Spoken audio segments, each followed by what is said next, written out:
Hello, friends, and welcome back to the Adventure Starts Here podcast.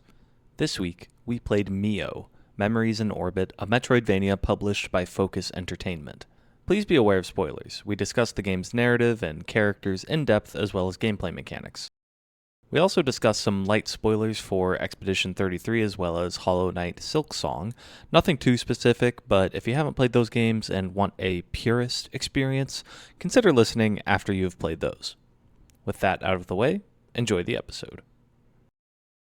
Yeah, so this week we played MIO, Memories in Orbit. I picked this game. It's pretty much what I said last time. Saw Day 9 upload a video of himself playing it. I watched for like a minute before I was like, you know what? This game looks cool. I want to play it. Looked at the store page. It reminded me of Ori and the Blind Forest, and so I picked it. And I'll just rip it right off the rip. This game definitely not Ori-esque at all. That was a failed expectation on my end. I think I nailed it with Hyperlight Hollow Knight. Yeah. I think that's literally what the game is. I'm actually curious because I don't have too much Ori experience. I think I played it for maybe like 20 minutes total, like the first one. But I was under the impression that at least the platforming was like Ori. Is that not the case? No, Ori's a baby game. Yeah, Oh, like okay. you can So this call is it a like Metroidvania, but it's okay. really not. Like Ori is more like a Mario game. Like the platforming Okay. feels fucking incredible, but it's not hard like at all. Gotcha. So okay, I gotcha. I'm just trying to kind of contextualize it for myself because I just kind of assumed it was like Ori just this whole time. I actually do think that this game shares like a strand of DNA with Ori, at least as far as its aesthetic is concerned. Not like strictly in terms of like visually how the game looks, but in terms of how it's sort of art forward, it feels like in a lot of Yeah. spots. Yeah. And Ori That's is true. definitely that. I think the only time I truly felt like maybe this game had some Ori inspiration was Saw Long, the boss that's just a long platform sequence, because that's how the bosses in Ori are. There's no actual bosses in the first game. There's like just hard Just platforming platforming. sequences. Yeah, Yeah, like that's time not ones, specifically an Ori thing though. Yeah, Like Ori yeah, took yeah. that from other games though. Oh, Yep. well, it sounds like I should never play Ori because So Long is. I uninstalled the game after that. After I got Thomas's like pseudo blessing that I could stop playing the game. At that point, I just uninstalled it. Yeah, I knew the first time I did it, I didn't have that thought. But when I died to part 2 and I had to do part 1 again, I was like, there's no way. There's absolutely no shot that Pin is getting past this. Yeah, so when we inevitably start talking about the narrative of this game, there are certainly going to be some details we may or may not need to explain to you, such as the opening bit that I wanted to pose to you guys, which I can't remember if this is like only explained in the lead up to the true ending or not, but so the pearls, the kind of like big bads or like your MacGuffins that you're trying to acquire in this game, the big orb guys like the hand, the blood, the eye, the breath, they're all embedded humans, like human brains that were uploaded into these giant orb creatures and turned into AI overseers or whatever. And what I wanted to ask you guys, if you were embedded into a pearl, what body part would you be? Bro, I've been a fat kid my whole life. I'm the stomach. I'm the nose because I got a good sense of smell. Oh, that's a good one. I'm trying to think of like the most useless body part. The Just spleen. where nothing. The Okay, appendix? that's me then. The Oh, spleen or appendix, the yeah, not the appendix. spleen. I just need some kind of role where nothing is expected of me. You know what I mean? Bro, the appendix, that's a great one. I wanted to make a cunning linguist joke and say that I'm the tongue, but I think I'm just going to go for the low-hanging fruit and say that I would be the colon for gastrointestinal reasons. Nice. Sure. Yeah, so I'm kind of curious based on something you wrote in here, and I wrote something kind of similar, I think. I was really curious your feelings on the difficulty curve of this game, and the reason I ask is because at the start of the game, I kind of thought it was dog shit. Like it just felt like overly punishing and just kind of wasting my time. And I'm not going to say that the time wasting elements ever fully went away, but I felt like the difficulty curve of bosses from like Atmos to Anra to Ati to She, who you don't know any of those bosses, you didn't do No, any I of them don't. except Atmos. But I thought like that difficulty curve was perfect. So for what you played, how did you feel? I don't know if like my experience is valid because I started the game straight from frame 1 with the journalist mode things on, and I turned off the second one because it was just a little too extreme. Um, it was one that said that basically enemies would never ever try to attack you unless you attack them first. So I Yeah. turned that one on, or I turned that one off. I left the other ones on, which I thought were pretty good, and it let me have a pretty good experience in my opinion. So I don't know if like my experience is valid enough to like answer your question, because I saw some other stuff you wrote in here that I didn't even know was a thing, where like your max HP lowers permanently when you die. I assumed that I never saw that because I had the journalist stuff on. I can't even imagine that in my playthrough. Like, how would I even beat the game? It's not Just to be necessarily clear, what I don't. happens. Yeah, I don't know if there's a strict answer on when it happens. Some people think it's like time based. Other people think that it's like at when you explore certain areas, like specific parts, and I you think it's probably did exploration. experience it. It's It's just like when the those screen little, goes noticed white. it. Yeah, yeah, the like screen some goes portion black of and the map white. that's been, yeah. Hmm. So if you never saw the screen go black and white, then yeah, you never saw it. And then like you become like a slow walk sequence for like 30 seconds, and then it slowly restores. Oh, I have never seen. I don't even know what you guys are describing. It felt like That's to crazy. me, I didn't know that it wasn't a triggered, or like the trigger isn't known or whatever, because it always felt like it was happening during like some sort of obvious plot beat that was happening at the time. So, Yeah, but like looking I think back on it, I don't remember exactly when it happened either, so I'm not sure. I think the last one, or the very first one for me rather, was when it was either when I first got to Metropolis or when I was walking up to the blood, and that made sense for what was happening, right? Like, but then the last one that happened to me, it was when I was running around the vaults trying to find Mel after I'd done a bunch of other stuff. And it was after I talked to the little robot that jumps down to you, like the one that's asking for help because the room is flooded. And that felt like a very strange spot for it to happen. Okay, so is this part of the storytelling, or is this like a punishment mechanic? Or is it Storytelling. It's both? it's storytelling, but it has gameplay implications. Okay. I actually like that, even though if that happened to me, I'd be so fucking mad. I'm so fucking smooth brained that I didn't even realize that that was what was happening until at some point, like, I don't know, towards the end of the game, I was thinking, why don't I have as many hearts? Like, I thought I got a lot more of these things. And then I saw Seth's thing in the OneNote, and I was like, yep, yeah, that makes sense. Is kind of what ran through my head. Yeah, I feel like I was kind of similar. Like I didn't notice it until the end of the game, and like, why are so many of my health slots black? This doesn't make any sense. And then after that last one I described, I finally noticed it. I did not notice that it was also reducing enemy HP though, but it now makes sense in hindsight because I was always wondering like, why are these enemies missing like half of their health bar, and that was why. Oh, Oh, I thought was that wondering that too. was I thought that was baked into the journalist mode because there was an option for that, and every time I died to a boss, I would get this full screen prompt that says boss was weakened. Oh, that owns. I'm pretty sure that journalist mode is only for bosses, and I'm pretty sure a Hmm. lot of the enemies start with that missing HP, and that differential just gets bigger the more times the scene triggers. I Gotcha. think. But yeah, no, I kind of agree. I do like it as a storytelling mechanic. I don't know if I needed it like put it in the bagged or something because I never really realized it was a storytelling element until like the literal end of the true ending.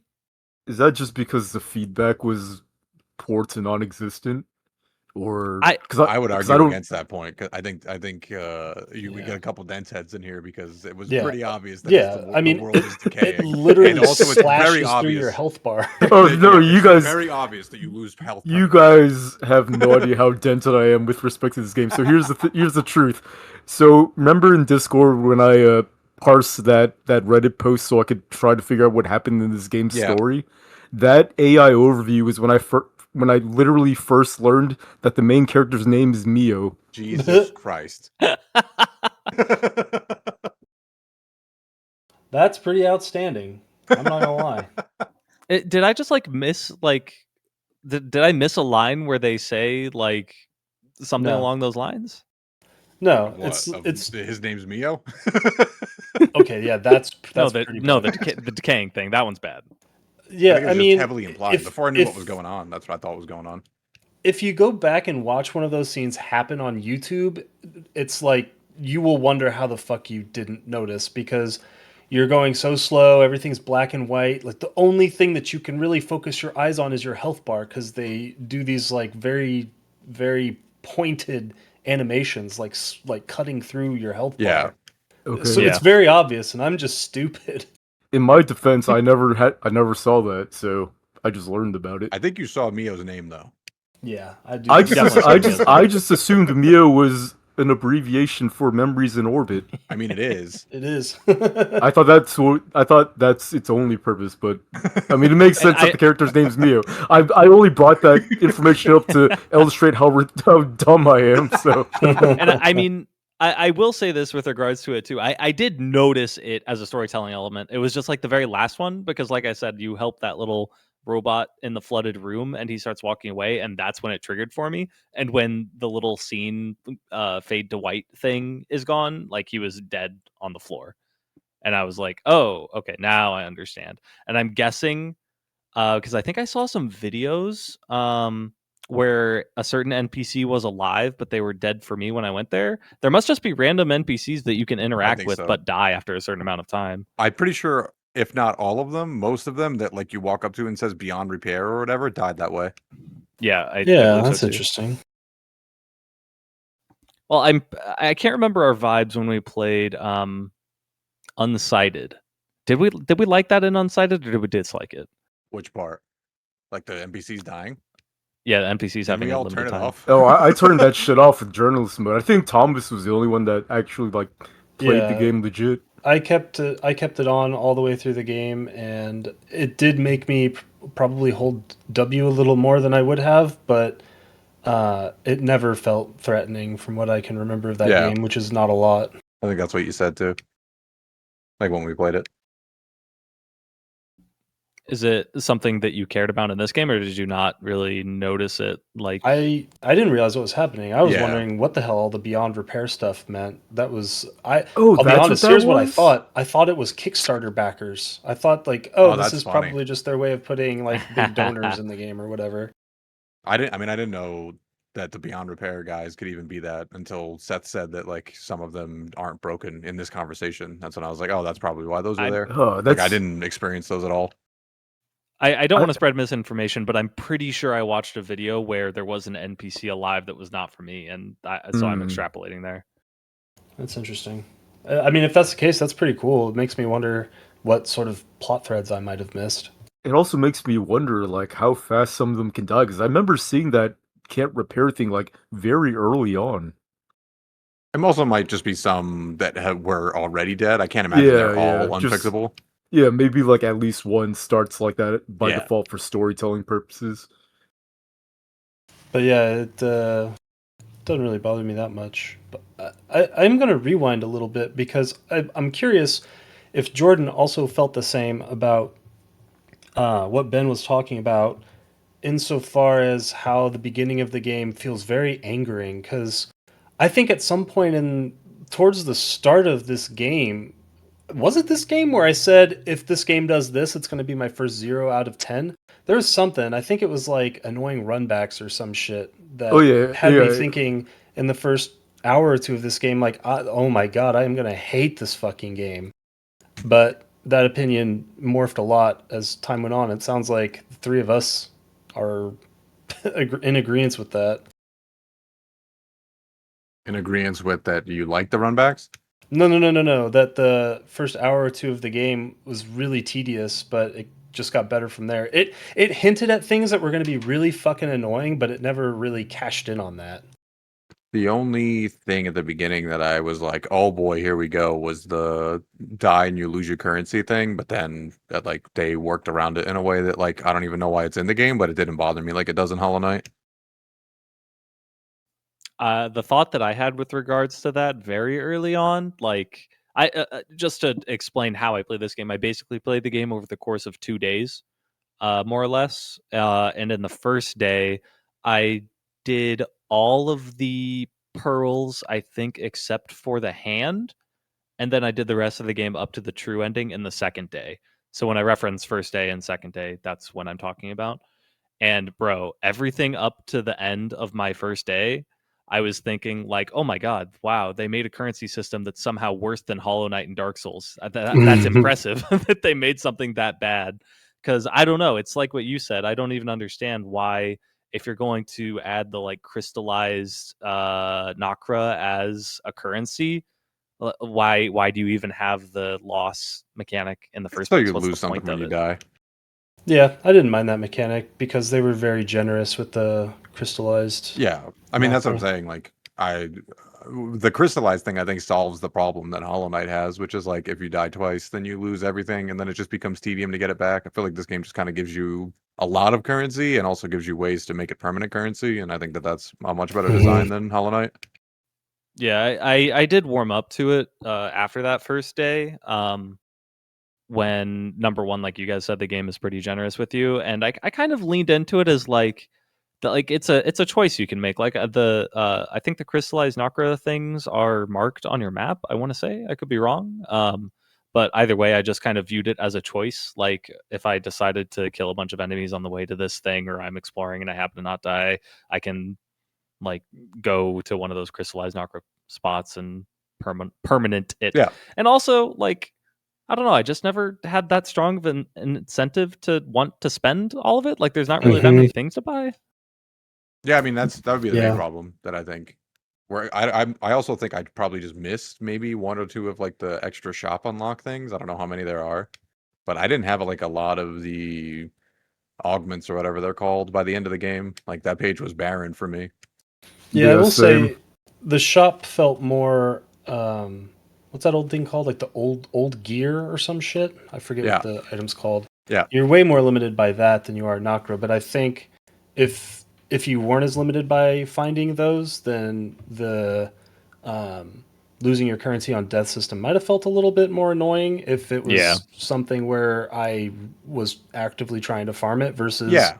just Yeah. thinking like all this does is buy stuff that I don't even really want to get in the first Exactly. place. I think that's another reason why like it doesn't feel as bad as Hollow Knight, because in Hollow Knight, yeah, if you're like have like 700 and you're saving up 1,000 and then you die or whatever and you didn't do the things into the rosaries, then it felt terrible. Yeah, For I don't know me, if you're specifically referencing this, Jordan, but when Thomas was saying that, I was definitely thinking of the Hollow Knight 1, not Silk Song, how you can Sure. just upgrade your Yeah. nail to like the max level if you have enough resource. Yeah. I don't know. For me, like it didn't bother me because you didn't have to like run back to your corpse to get your points back. Exactly. That's another Yeah, improvement true. that they made for sure. Just like a one-time penalty, and Oh, then you can fair. just go Yeah. wherever you want. Because in Silksong, if you didn't want to go back to that spot, you were obligated to go back to get your shit back, which I thought was not fun nor good. Yeah, 100% agreed on both points.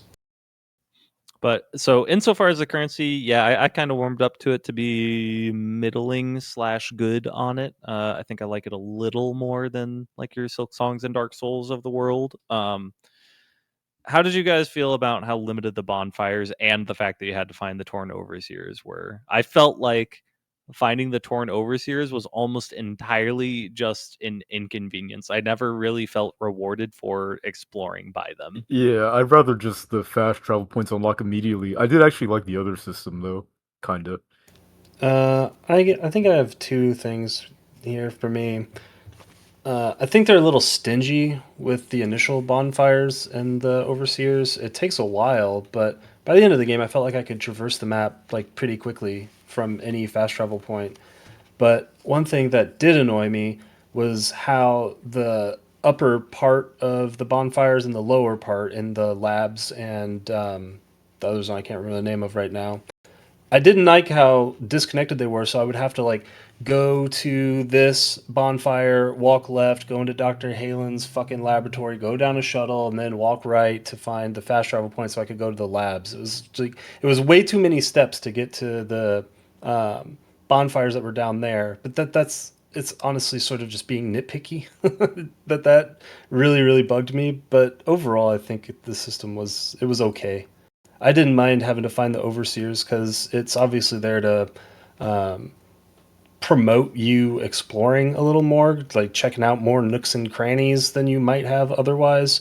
And I never felt too like fucked by it either. So Yeah, I mean, I guess I don't mind. I don't mind having to find them either. I just wish you found the first one way earlier, or the second one. I mean, specifically because the first one's kind of irrelevant.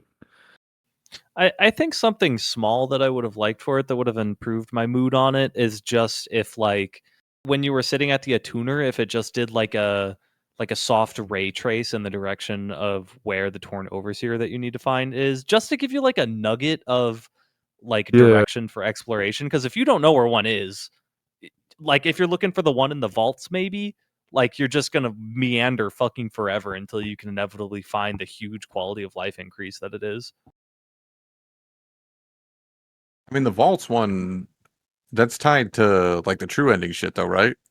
Am I remembering that Yeah, correctly? that maybe that one's a bad example, but yeah. Yeah, it is related to the true ending. Like you don't get it until you do the hard Yeah. puzzle of the true ending. I don't know. I liked it. I thought it was a good amount of friction, and yeah, I've no issue with basically any of that. Yeah, honestly, I don't Hmm. feel super strongly about it one way or the other. I think it served its purpose and I it think did they okay. had fantastic map design that made it not annoying because they knew how to do shortcuts really, really well. Like everything plays Yeah, into itself really, really well. So it wasn't that bad, and it felt kind of cool that you were like navigating it and like, yeah, yeah, I agreed. agree with that. I think that the map design of this game is like as close to immaculate as you can get. Like Silk Song levels, maybe better than Silk Song, maybe. Especially with the interconnectedness that you're describing. And I say that for everywhere except for the vaults. Holy fucking shit, I hated the vaults. Oh my god. And it's not that it's poorly designed, because like that one room with the Goliath in there, like it has like 4 different connection points, which is really cool. But the run back, I was bitching about this in Discord. If you don't talk to the guy back in the hub at the Nexus, you never open the door to the left of the bonfire of yeah, the attuner. And what I found out after is that if you free Mel before opening that door, you can never open that door. What And the hell? yeah, it was horrible for that reason. that's Yeah, hilarious. that would suck because you go that direction a lot. Oh, don't worry. I know. Uh, I know. Only thing that I'll say about like the map is that I didn't like that it took the stupid ass Hollow Knight. You had to sit at a bench to write to the map. I thought that that was just kind of tedious and stupid. I didn't mind it because I felt like it was creating a sense of tension to a degree. Where if you're doing one of the longer platforming sections and you look at the map and you've just got that little like golden strand there or whatever, and you're just thinking, God damn it, I don't want to have to figure my way out this way again. And I don't know. I think that it adds to me a minor amount of tension that I actually enjoy, but I see your point for sure. there's one thing that maybe this isn't the only game that does it, but this might be the first game that I've seen that did it to like some kind of tangible effect, and that's because, or in the OneNote, I kind of mentioned something about like the type of camera they use. They use perspective versus an orthographic camera. So you have perspective, so you can perceive depth. Um, and there's something about just naturally exploring the map, and then sometimes because of that perspective, that angle that you can see along the walls, you can sometimes see like destructible walls as you pass through. It's like, oh, I just saw something that I can just go back and hit it, as opposed to something like in Silksong where sometimes you just have to do the ritual of just like attacking every wall, right? And that's because there's no perspective to see if it's like destructible or not. And I just thought that was kind of a clever use of that camera angle to Yeah. do something other than just be stylistic. Yeah, for sure. That's it's what Ori did too. Ori did a lot of stuff where Hmm. they played with like art assets in the foreground of the perspective camera, and kind of a similar thing to what you're talking about as well. Yeah, I think in general that camera definitely gives a lot of life, vibrancy. Like it helps display the immensity of the setting that you're in. Thomas said the word foreground though, so I just want to complain about the like when you're it's sometimes during screen transitions. but there will be foreground elements that block your entire goddamn screen sometimes. Yeah. And sometimes you'll have something completely blocking your foreground and you will not realize that you are walking into a death zone. And I found that very frustrating. Yeah, that's definitely true. I I would thought just that use was the one right of the stick. times. Yeah, Sometimes the right stick in this game is super generous. Oh, does that shift your camera? I never did Yeah. it. Hmm. Yeah, once I Okay, found that out would it have did, helped. I held that shit like way too much, like all the I time. That's did, fair. Me I too. didn't Yeah. need to do that too much because of the ultra wide monitor. Oh, But that's cool. yeah, I can see why the Oh. peasants would need to. At least we know his name. Wow. Got him. Yeah, I think I think if I had an ultra wide, or if I knew about the right stick thing, there would have been a couple elements that I liked a lot more. Like there's the entire upper section that's related to the true ending and some other cool stuff up there that I think you can only get to by going through a quote unquote invisible wall at the top of the bell tower.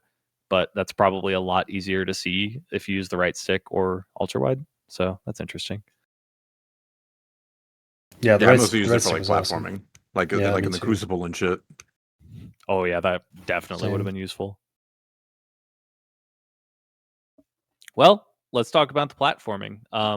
I think the main reason I said earlier that this game had some failed expectations of Ori is because I felt like tit for tat, the platforming was not as good as Ori. And I'm not going to just like spend this time just comparing this game to that game, but that was just like my initial expectation. So I had it in my mind.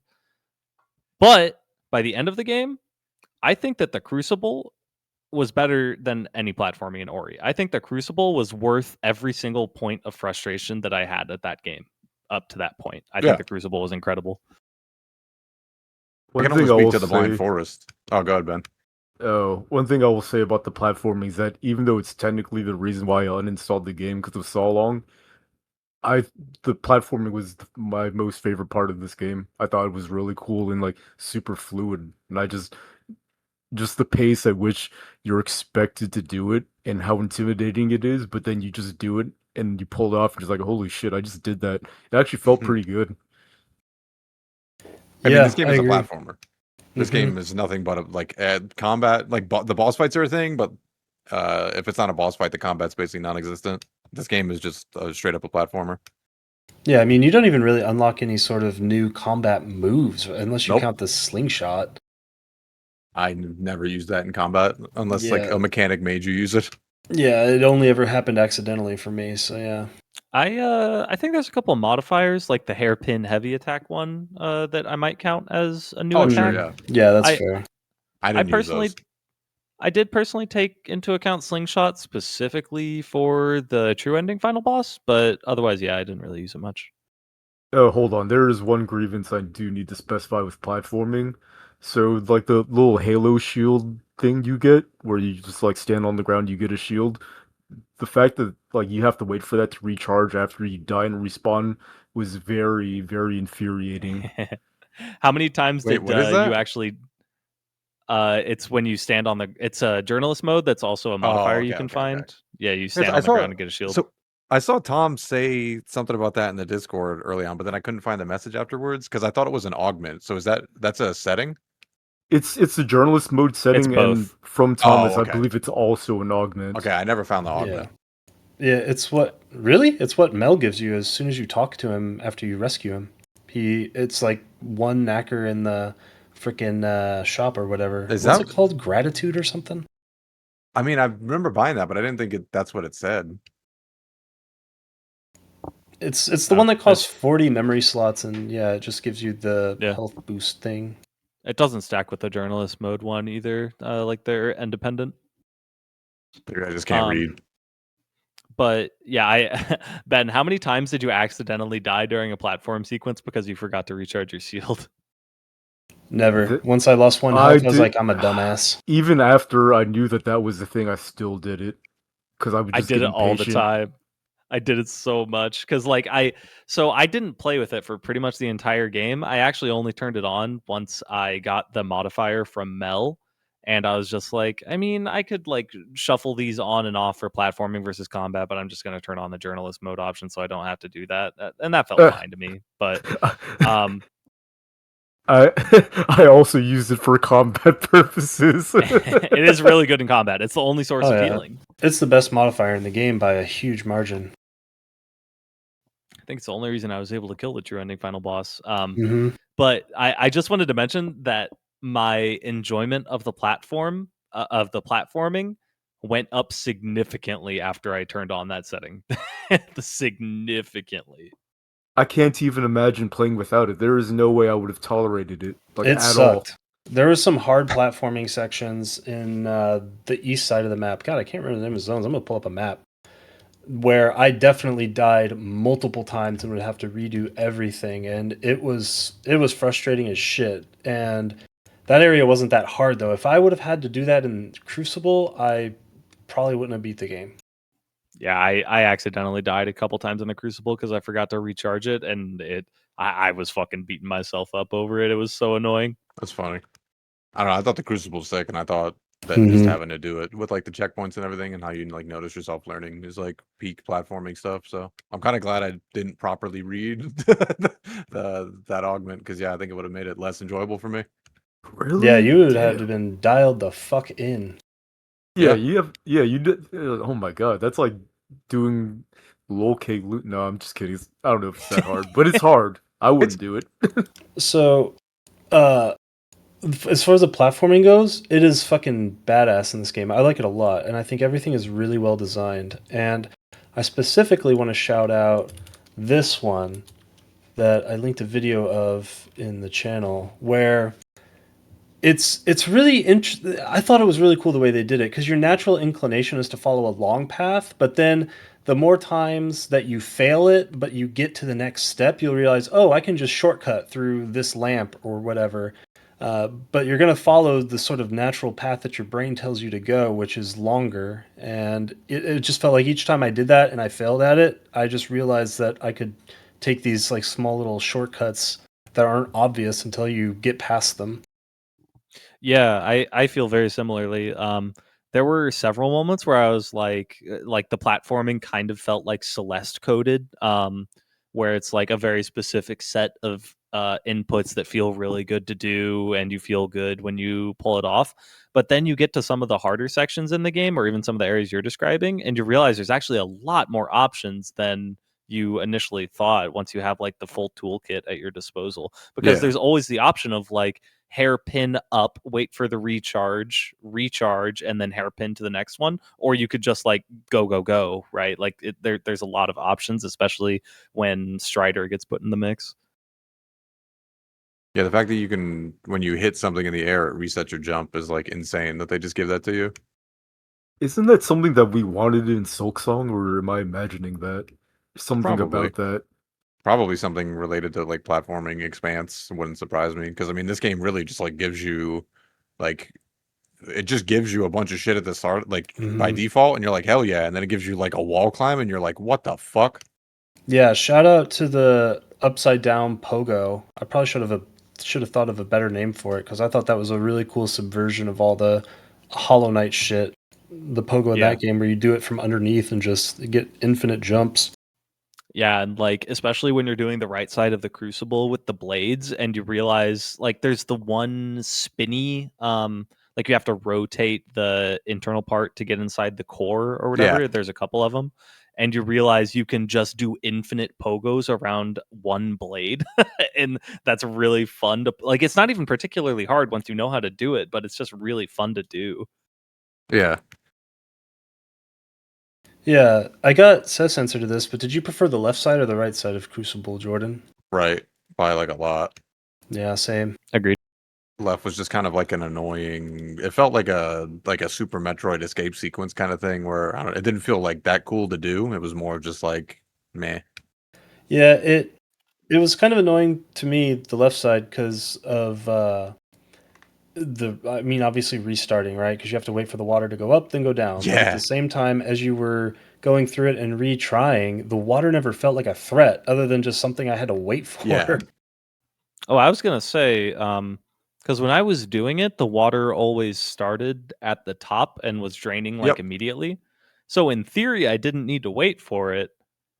But because I was using the recharge while you're standing on the ground modifier, I had to wait for the shield and then wait for the water to come up and then wait for it to go back down. That's Yeah, awful. true. I Yeah, mean, I I like hate the it even right side having a to lot wait more like because that. I hate even having to wait like the 1 second to like drop down, basically. Like where you would have to, if not, you would just fall into the water. So having to Yeah. wait for a whole cycle would drive me up a fucking wall. Yeah, really puts Yeah. you out of rhythm. Yeah, like especially when you compare it to something like Super Meat Boy, where you're like already putting in your next Yeah. inputs after you realize you died. But yeah, I think Ori's platforming is like it's platforming that's made to feel good, versus this game has platforming that's made to be good. I think like platforming is like or Ori is like easily ingestible platforming compared to this game. Oh yeah, for sure. Ori is a very, very much easier game than this. Yeah. I feel like I might have my timeline wrong here, but I think that game came out before Hollow Knight because it felt like after Hollow Knight, everyone wanted to make like these super hard, challenging Metroidvanias and shit, and Ori was kind of in there before that trend took hold. Yeah, it came out at least 2 years before, potentially longer if it came out on consoles first, which I don't think it did. Hollow Knight was February 24th, 2017. Ori was March 11th, 2015. And I never played Will of the Wisp. I can only talk about In the Blind Forest. I didn't like Will of the Wisp. I didn't play it for more than a couple hours. It was fine. They solved a problem in Will of the Wisps that they didn't need to, which was having an actual combat system, and I felt like it detracted from what Me made too. Blind Forest good. But yeah, we're talking about like a lot of the like hairpin and the recharge and all of this stuff. Strider is one of the coolest abilities in any Metroidvania I've ever played. I I don't know. have to give a lot of credit. It's awesome.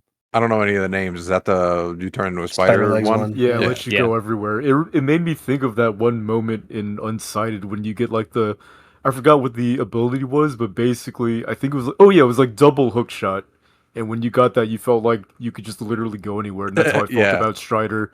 I Yep. just thought it was really cool. Yeah, agreed. It's like it's taking what the other genres do, and where it's like here's a double jump, here's a grapple hook, and just being like fuck all that shit. You get all this from the start, and then also here's this thing that no one else that I think has ever done, which is just straight wall climb, which is insane. Yeah, definitely.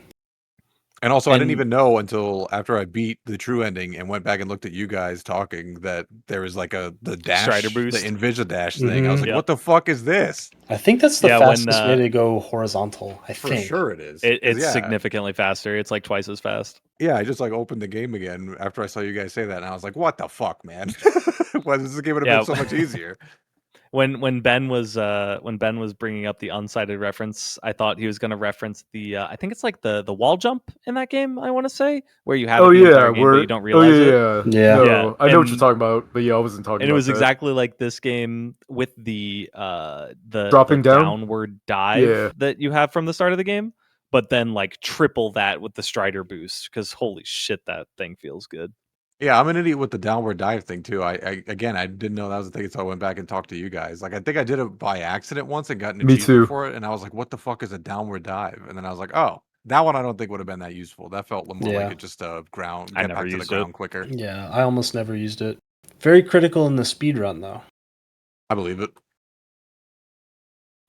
Yeah, I just feel like they did so many things with Strider that they really didn't need to. Like it hasn't almost like I know it makes you look like a spider, but it really does have like kind of a Spider-Man swinging around on his webs feel sometimes. Like there's not like a huge momentum gain that you get from it, but it feels like it where you like because Mhm. it connects you farther than you would think. So you can like get to the wall, use a little bit of momentum and kind of slingshot yourself forward.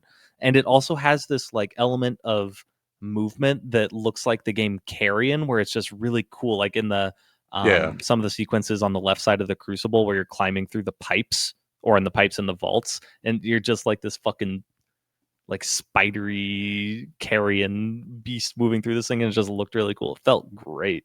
Yeah. Yeah, it opened up a lot of unique pathways for the platforming too. That's I think one of the reasons why the platforming in this game feels so good, and I think the apex of that is after you get Striders because you can just do these weird, novel, just routes through things that don't really exist in any other games I can think of. Yeah, it's kind of like a built-in, like it basically took like the Symphony of the Night, like like upside down castle. They like transformed that just into a game mechanic. Maybe I'm too high, and that was just No, too that's fine.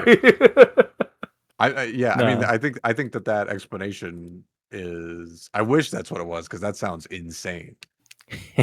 But I also think of Symphony of the Night extremely highly, so I think that's why I think that that's Yeah, like I guess what I really mean cuckoo. is that once you unlock that power, the way that you look at the Yeah, map is just completely different. Big time. Oh yeah, yeah. And it's interesting to me that all of the tools it gives you are pretty powerful, like recharging your energy in midair with hits, just Strider in general, Glide. They're all pretty powerful platforming tools. And it felt like because of that, most of the platforming sequences had a variety of abilities to approach it. I kind of said that earlier, and so I don't want to like go on another tangent about it. But it's like what Thomas was saying with the video he linked. Like there are just so many options in the platforming, and it's awesome. Yeah. I mean, I thought when I got Strider, I was like, oh, I wonder if they ruined the platforming. But no, I think that they just designed around it perfectly. Big time. yeah. I would have been interested to know the timeline of their design process, because something like Strider's is something you would have to overhaul your entire map for. Like they would have had to start from Yeah. there and build out the rest. And I did find sequence breaks. I had a really early one. I got to the furnace boss before I got Harvester by doing some very weird clip jumping. Yeah, I believe That's that. goofy. Yeah, there's a lot of weird platforming quirks in this game. Like, you can basically keep your y-axis position if you just mash the attack button and then immediately press dodge. You will fall at an extremely slow rate and go forward like a tiny bit. So the platforming in this game is really, it's goofy as shit sometimes, but God, it feels good. How much of that do you guys think is because of the energy system? I don't know if I've quite played a platformer that has a system like the energy one. I can't think of one off the rip or before this, but it's a pretty unique system. Do you guys feel like it added to all of this, or did it feel like a harsher restriction than you would have liked? I hated it at the beginning because, and this is very much a skill issue, but at the very beginning of the game, I would just do boss fights where I would evade with jumps and I'd want to land an attack. I'd want to land first so the energy could start recharging, but I'd start the attack string like right before I land, so I'd do the like mid-air auto combo, and I would just get pissed off because I wouldn't have enough energy to do what I need to like grapple my way out of an attack. But obviously that changes when you unlock dodge and you just kind of just stand in place. But before I got dodge, it was really annoying. And then after you unlock all the other powers that use the energy bar, like Strider, then it starts to become, or you start to see like the harmony behind the design. And I just got upset way less after that, after just kind of exposing myself to that. I think it's the other part of the platforming system that really allows it to work, because I remember thinking the first time I pressed glide and the first time I pressed striders, I was like, man, why does the bar just immediately go down to zero? Like, as soon as I press this button rather than slowly drain while I hold the button down or whatever. And the answer to that is because it would have been overpowered as fuck. And so I think the way that they designed it, where once you commit to the button, you have a limited time to do all your other shit, and you took away one option. It was a very purposeful and I think interesting way of making the platforming sections challenging. Oh, there was one thing I remembered from when we played Silk Song. It had to do with double jump and gliding. And there was in Silk Song, it pissed me off where like after you unlocked, I think it was double jump, your muscle memory for gliding is completely fucked because it's the same button. And Yeah, in this game, they fixed that, and I was very grateful for it. Where they just yeah, have agreed. glide have be its own button, which is just the Oh, right, logical thing yeah. to do. I forgot about that until you said that. Yeah, I also like that they didn't make it like a Breath of the Wild kind of system where like as the game goes on you get more and more energy because I think that that would have been kind of lame. So I think that they kind of like kept it very restrictive, and I think that was for the benefit. Oh, that's interesting. Yeah, because that could definitely be like like on one hand it seems like an easy thing to put in as like a gameplay mechanic for especially for people that kind of struggle with platforming, like they can spend more time exploring and that will help them when they get to the harder platforming sequences. But the converse of that is that having a very limited energy system that is also shared between all of the abilities you use means that the platforming sequences can be a lot tighter. Yeah, exactly. It also feels good to progress and explore because you know the moment you unlock that power, all the content that power unlocks is there for you to. You don't have to grind more, basically. Yeah, It's exactly. there. Yeah, because that would also feel terrible, right? Because there'd be some walls that you'd be like, well, do I need to get more energy just to be able to climb this? And yeah, like the Right, Breath of the right. Wild thing, which I think feels terrible. Exactly. Yeah, that's a good point. Yeah, that was actually one of the reasons I hated Breath of the Wild. I didn't feel it as strongly with Tears of the Kingdom, mostly because it had the vertical means by which to go up a cliff. But in Breath of the Wild, I firmly remember spending like an hour and a half trying to climb this huge Yep. cliff, finding tiny little footholds where I could rest, and then going up again and like just barely not making it at the top, and just feeling like I wasted so much of my life for no reason. But yeah, this game mitigates that by not incentivizing it in any way in the way you're describing. I think you're totally right about that. Yeah, because I'm just thinking if they would have put energy upgrades inside of Mel's shop instead of, for example, health upgrades, and yeah, spending my money on that would have just been I would have felt a lot more incentivized to just run aimlessly around the map looking for those old cores or whatever they're called in order to upgrade that energy bar, and that wouldn't be fun. And it also wouldn't have even felt like a choice. Like it's like what Jordan said, this game is a platformer. Like your energy is going to help you in boss fights arguably as much as health.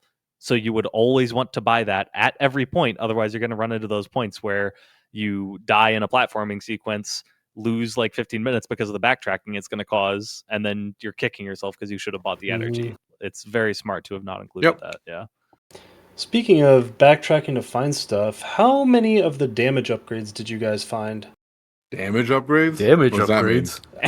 I only found one, so clearly there's I don't know the exact number. I think there's 6. I found 2, maybe 3.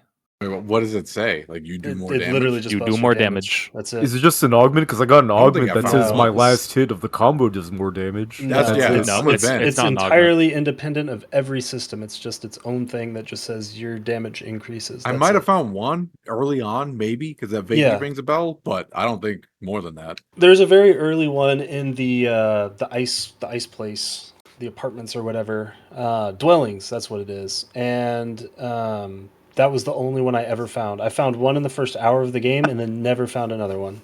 I think me And too. as I said, think. there's 6. That's funny. I never felt like it was hugely noticeable. Even the ones I did get, I'm not sure. It's hard to tell without like just comparing. But I mean, I don't know how much never more damage felt. it does. I can tell you I'm the not sure. true ending boss felt like it took fucking forever. Oh yeah, yeah. It I think did. that mofo just has a lot of health. Period. Yeah, it does. Like once I figured out with the true final boss to like use slingshot, I started fucking pumping damage. But until I realized I should do that, it was gonna take ages. I really like the design of the sort of canonical bosses that we've described as where the difficulty increases. So Atmos into Ati into Shi. Atmos, I think, is significantly easier than the other two, but it felt reminiscent of the sort of learning curve that a Dark Souls boss has, where I feel like the first time I walk into a hard Souls boss, I'm going to get my ass beat, and that's going to repeat 15, 20, 30 times or whatever. But eventually the rhythm clicks to their attack patterns and when I can poke at them and when it's my turn, blah, blah, blah. And I feel like if it gets to the point where I go in there and I'm fucking Super Saiyan Instinct Goku or whatever the fuck, and they will literally never hit me and just die. Because that's exactly how my Ati and Shi fights went, where I got my ass beat for like 45 minutes, and then the last time it was like, alright, you're fucked, and never got hit. I think that something because like I think you're right. I think the dodge button in this game is very very strong. I liked that the hardest parts of most of the bosses, not even just the ones you described, were the intermissions, because like most of the time it means like an electrified floor and you have to like hover around Mhm. while dodging, and that still felt very difficult because of like the number of buttons that you need to be pressing at any given Yeah. moment. Yeah, that's true. Because I honestly think the hardest boss in the game, maybe it's debatable, it's close, is Solon Vin, specifically because of the last phase. Because it doesn't become about how well you can press your dodge button and find that rhythm. It is, holy shit, how do I stay up in the air for this entire phase? Yeah, it was the same thing with the deer boss Nebu. Is that what it's called? Yeah, Okay, that was sick. like the baby version of Solon Vin, but yeah, same concept. I think if anything, if I were to criticize the bosses in this game, it's that I wish they did stuff to emphasize the platforming a little bit more, because those intermissions are like the peak of something that I would want, Mhm. or the exact type of thing I would want. But it's also like the only thing that does that. Like I guess there's She's dark phase that he does that's kind of like that, where it's really just platforming, but that part is so easy that I'm kind of brushing it off. Yeah, I only really have two complaints about the bosses. One, I think they have too much health. They're just damage sponges, so the fights just take longer than I think that they should, realistically. Some of that is maybe not finding more of the damage upgrades, I don't know. And then something that you actually have in the one note where when you hit them, they take on the same color as their attack signifiers. That was especially annoying in the fucking She fight. Oh my god. Yeah. Yeah, I think that is just like a straight up design miss, like inarguably, because it specifically the part I'm referencing is when you hit an enemy. Number one, they go white, uh, but they also have this like little slash effect, like kind of like a starry cross effect that goes in the center of their hitbox or whatever. And that exact same starry cross is the indicator for you should press the dodge button. And I would be fine with that if you could not dodge between attacks. But the only time you cannot dodge is during the final attack of your combo. So if you're just doing the first two attacks and they're doing an attack telegraph, you just like literally can't see it other than the hitbox. Didn't really bother me personally. I didn't use that as like an indicator for their attack. So Yeah, and like I said, it really only bothered me in the She fight. Um, but yeah, I noticed it in others. I think the one I noticed at most was the deer. Um, but I don't know. I felt like most of the other bosses, like she especially, like he's just so big that his telegraphs are pretty, like they're fast, but you can see them because of how big he is. You know? Yeah.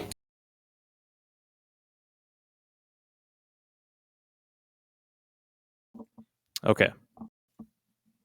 Uh, unless you guys have more to say about the gameplay, I definitely want to do some narrative talk because I fucking love the story in this game. Yeah, it's fucking sweet. Y'all enjoy. Well, the first thing I want to mention is, and I don't know if this is just me being like a lame nerd, but I felt like I felt like I pooed my pants a little bit when I realized that the map loops. That was like a very like Elden Ring, how fucking big does this map get moment for me when you Mhm. realize that, like, especially I don't know if the top part does. I assume it does, but I'm not sure. But the bottom part obviously does, and I thought that was fucking awesome. A cool way to map out like the 3D space that is the ship that you're on. I don't know if it has a name into like a 2D map. It's just Yeah. called the vessel. That's what I thought, but I didn't want to say that. Uh, there's like a couple weird ways that I think this game is a little bit La Mulana coded, and that is actually one of them. Yeah. I'm sure because honestly I don't have much to say about it other than I thought it was an incredible moment, and it's like the first hint towards the puzzle you need to solve for the true ending, and what you probably feel is the most La Milana coded, because I felt the same way, which is how you have to map out the top half of the map of the vessel versus the bottom half and how they connect with the shuttles. Very cool puzzle, very like ludo narrative in design, I think. Yeah, I think Everything about it is great. Map design is very thematic. It does a really good job with environmental storytelling, particularly in areas like Redacted and Canopy, I think, are probably the two standout environmental storytelling sections. So they leverage the map in this game for its like narrative purpose really, really fucking well. I don't think you did this zone, but I think the best environmental storytelling zone. Actually, I didn't do the pit. That one might be really good too. But the best storytelling by environmental storytelling in a zone, I thought was Celestial Bay. That place is fucking awesome. I didn't see any of it. I didn't watch any YouTube videos either, so maybe I should. It's just I this didn't like go there either. extremely long platforming sequence all the way to the top of the vessel, and you like see the remnants of the eye up there, and literally like the only reward for it is getting to sit down in the corpse of the eye and stargaze in the image that I linked up above. I thought it was lovely. Yeah, that fucking pwns. I wish I would have found that.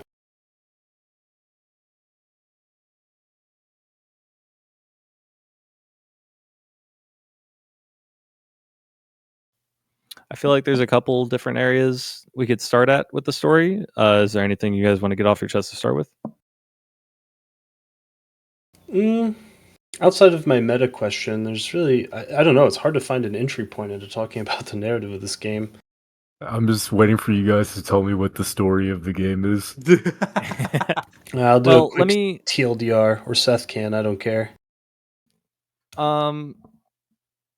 well, let me just ask it kind of this way as an entry point, and it's related to the third question I have on here. I feel like the core elements, maybe not of the events of the game, but of what the setting is, where you are on a vessel floating through space, shit went wrong, humans were trying to like find a new planet for whatever reason that I don't think we get a lot of context for. Eventually, the humans died out, but the hope of finding a new habitable planet lives on in the AI, in the eye that's trying to find the planet, and then the catalyst that the vessel houses in order to flourish life on a new planet. I feel like all of this is not unique to MIO.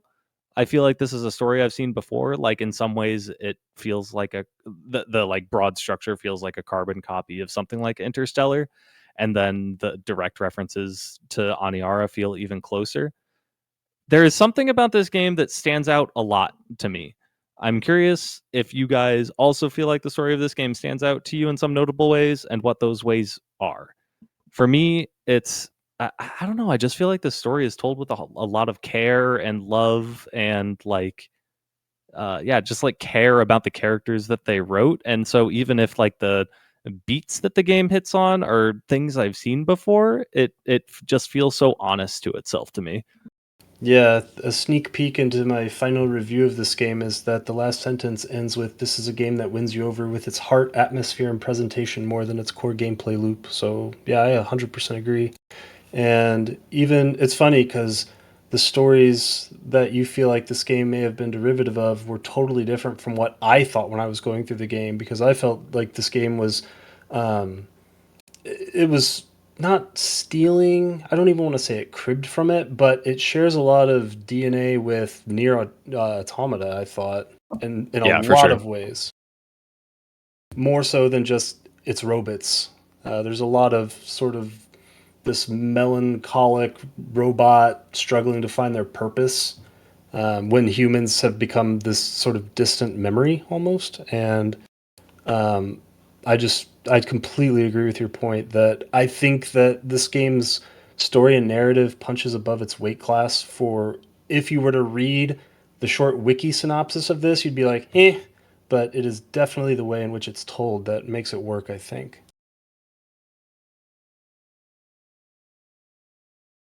I think my favorite part about the story in this game is that it doesn't force it to you. It gives you very, very little. And then if you want to put it together, it's all there. But like, it's not like, here's this exposition, here's this annoying long dialogue. It's just kind of like the world's happening and you can come along with the ride if you want to. Yeah, I think that's an interesting point too, because when you first started saying that, I almost wanted to disagree because there are several like forced cutscenes in this game, right? Like I don't even know if you can skip cutscenes in this game, Don't think so. but You can't. I think you can. You at least I think I tried and I could not, so I just assumed you couldn't. I don't Okay. think you can. Yeah, regardless of that though, I think you're right in what you said, because even those forced cutscenes, they're not really telling you directly No. about a lot of the Yeah. story. Like I mentioned earlier with my first day, second day, by the end of the first day, I had no fucking idea what was going Mhm. on. I don't know if I'm just like stupid or I was kind of upset with the game, so I wasn't paying attention, but it felt like all of those cutscenes were just trying to like draw characterizations for the different pearls that you're coming across, Mhm. instead of trying to like explicate the context of the Exactly. setting. That's why I Yeah. say I think it's fucking great because the game's not like forcing you to like understand what's going on. It's just Mhm. characterizing the situations as it would if it was a real story. Yeah, I saw that. So I'm just curious because there's like so many details and proper nouns and shit. Is all of that like exposited to you in the logs, like Yeah. entirely? Yep. Yeah, Yeah, there's a that's lot of them. crazy. There is no way I could ever understand or like learn about a story that's presented in this manner. I mean, I think like there's a lot of details in there that I don't think are like super explicated. Like once you understand everything, it's probably obvious, but things like the war between like the eye side and the spine side, or uh like the fact that a traveler found a coordinates to a habitable planet and then immediately erased them and hid with them to avoid the spine like taking them, all of that is like directly said to you. And like she's betrayal because he's sided with the spine, he's the keeper of the spine, is very laid out when he confronts you at the end of the game for the true ending.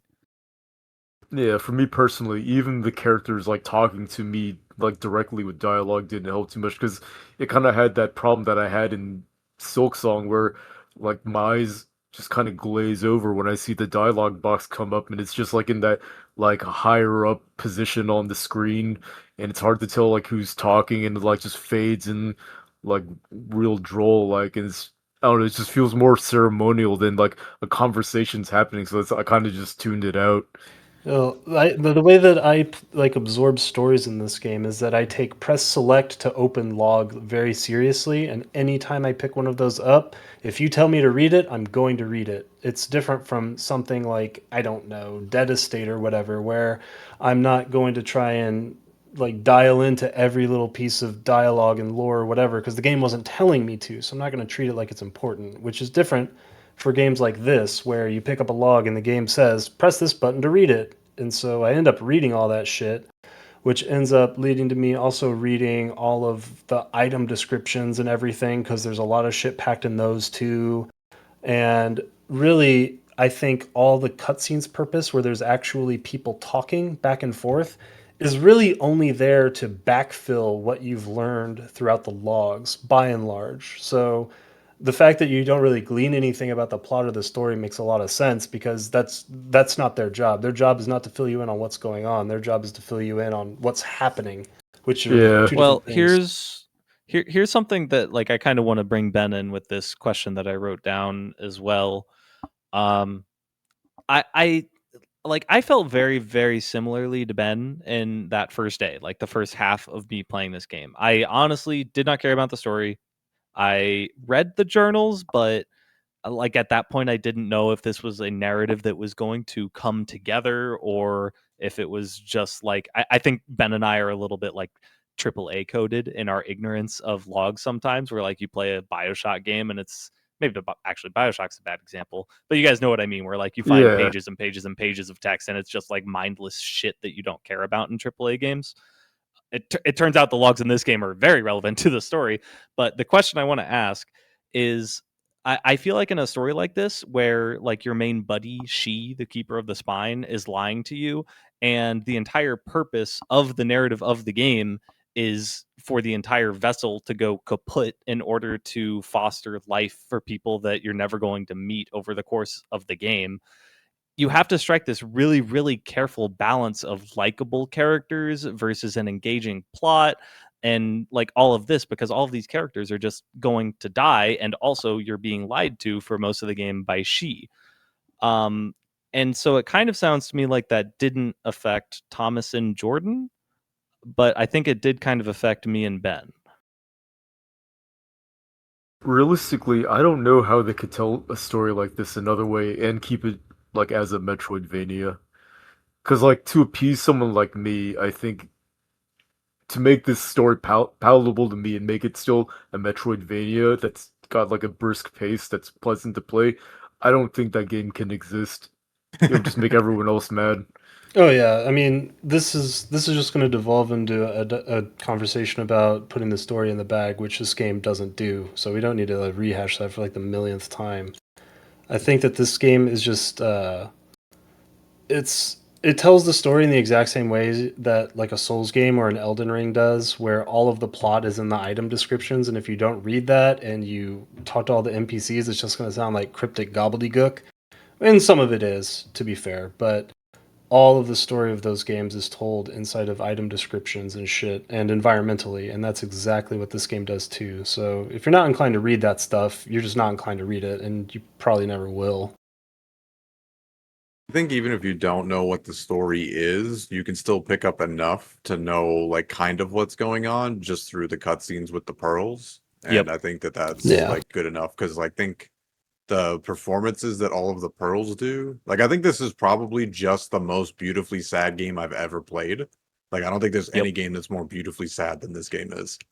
The exact comparison I was thinking as Thomas was saying that, and as you followed it up with the cutscenes, is I think the first moment where I felt like I needed to start caring about this story, ironically, was when you get to the breath and the last line is that powerful, "I don't care." I thought that was so good and just like goes to that characterization of the Oh, pearls that yeah. I was describing earlier. Yeah, for me, it was from Jump because I was. If you go back and watch the opening sequence of the game, I don't know if you guys bothered to do that, but for me, the entire opening sequence of that game, where you're being talked to by, I am fairly certain is the eye is the one talking to you, and all the ability screens or whatever.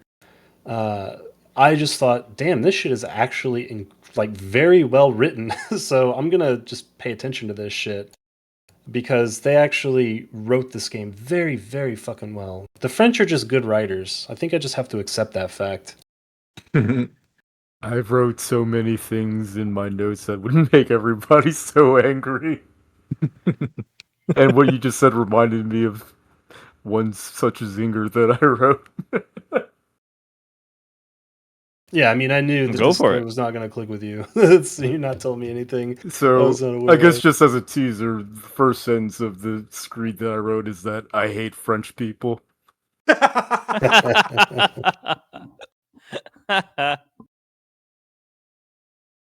There really is something about all of these somber French stories that we keep getting that does not work for Ben. Yeah, pretty funny. I think another thing that I wanted to ask, because again, I'm like huge on this story. I'm like somewhat obsessed. Not as obsessed as like Expedition 33 or Look Outside or Signalis, but like it's up there, definitely. I think they made one, I don't know if I want to call it an error, because I think it serves the story better. But I'm curious how you guys feel about this. So one of the elements that they describe is that I think it's like the life support systems of the AI on the vessel, like something about the catalyst leaking into everything, and like generally like the heart kind of struggling to maintain running the vessel. It implies or outright says that the lifespan of the AI and the robots and the cultures that they have are limited. And like same thing with the Pearl's minds degrading over time. And the game doesn't present it as this, so I'm not trying to say it's a bad thing, but I feel like it makes the moral choice between the two endings like very, very clear cut. Like there's not really an opportunity where you can choose like, you know what, I really like these robots that I've spent the entire game with. I kind of want to choose an ending where they all get to live on for a little bit while also knowing the events of the true ending and not feeling terrible about that choice. You So feel how do you guys terrible feel about about that that? choice. Sorry? How would you feel terrible about that choice? About which choice? About keeping all the robot colony alive. Because I mean, if you know the context of the true ending, then you just know that you sacrifice the potential for human flourishing for 150 years, if that.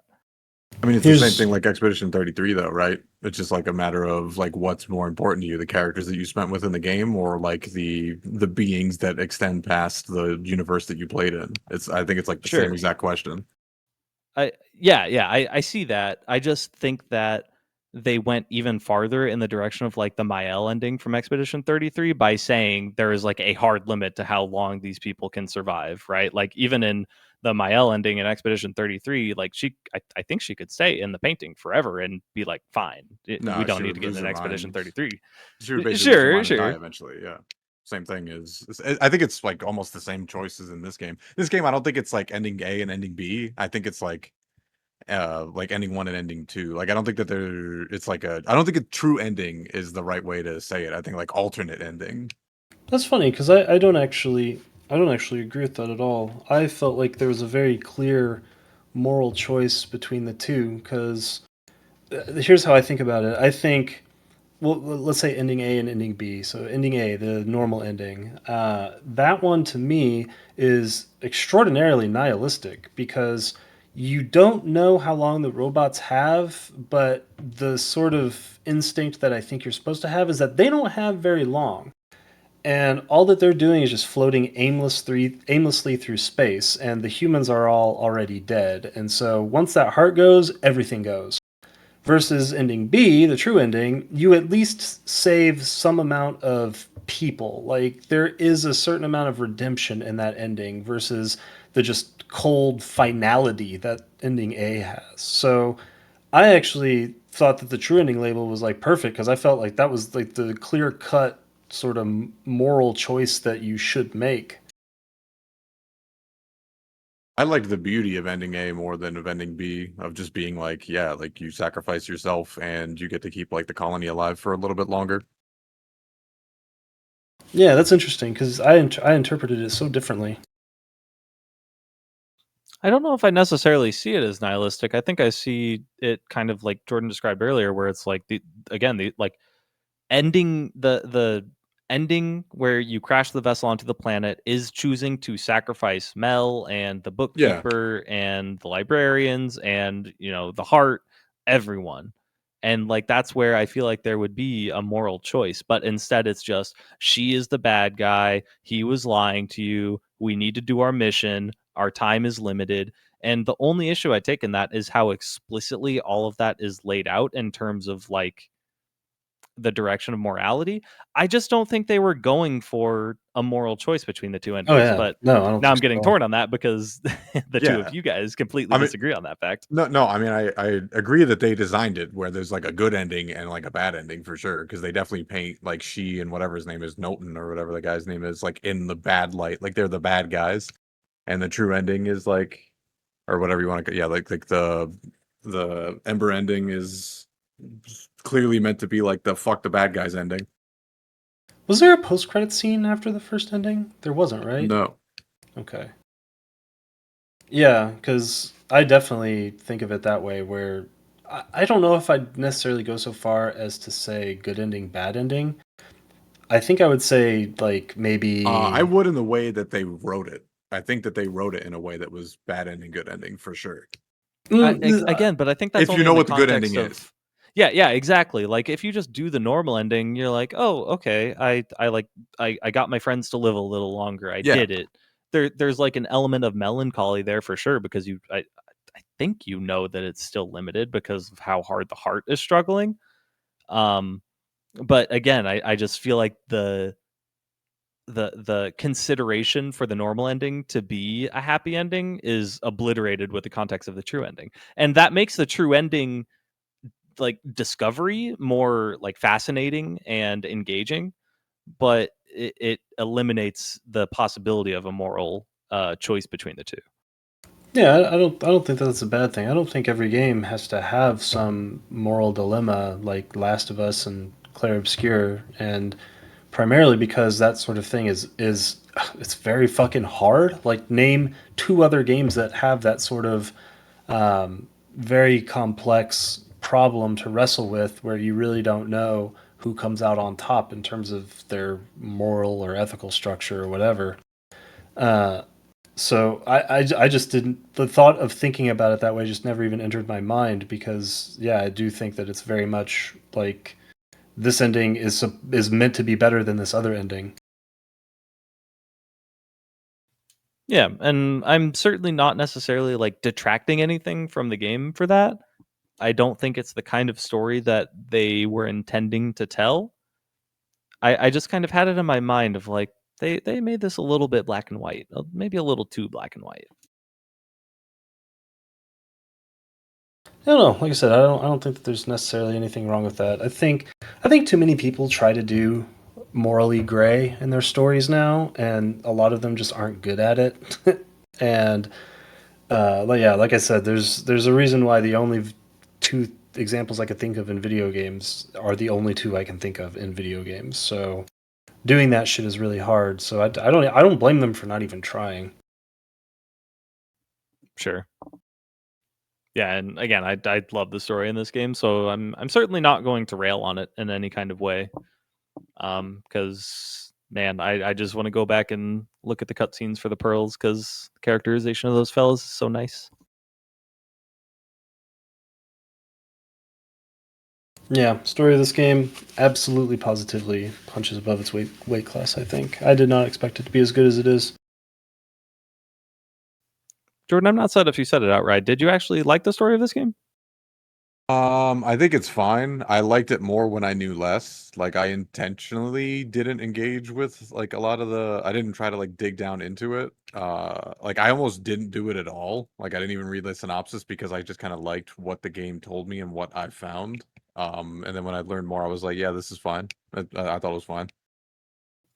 Did you find the true ending naturally? No, not at all. I wouldn't even have done the true ending if this wasn't for Tash and you didn't say I recommend doing it because I liked the normal ending. I was like, this is cool. Like I'm cool with just sacrifice colony lives on. I'm done. What were you gonna say, Ben?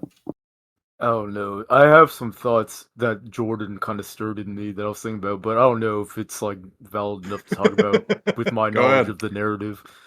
Hold on, let me see, because I actually wrote notes about this, but I kind of forgot because it's like a little bit. I don't actually think that the content of the story and the plot beats and stuff is something revolutionary. Again, that's why I didn't think of the two endings as a moral choice because um, there's never really any point where there's any other moral choices in the game. I just think that I'm more enamored with the way that they told and presented this story again than the actual contents of said story. That's why I didn't want to know. I literally like didn't want to know more details because I was like, I like what they told me.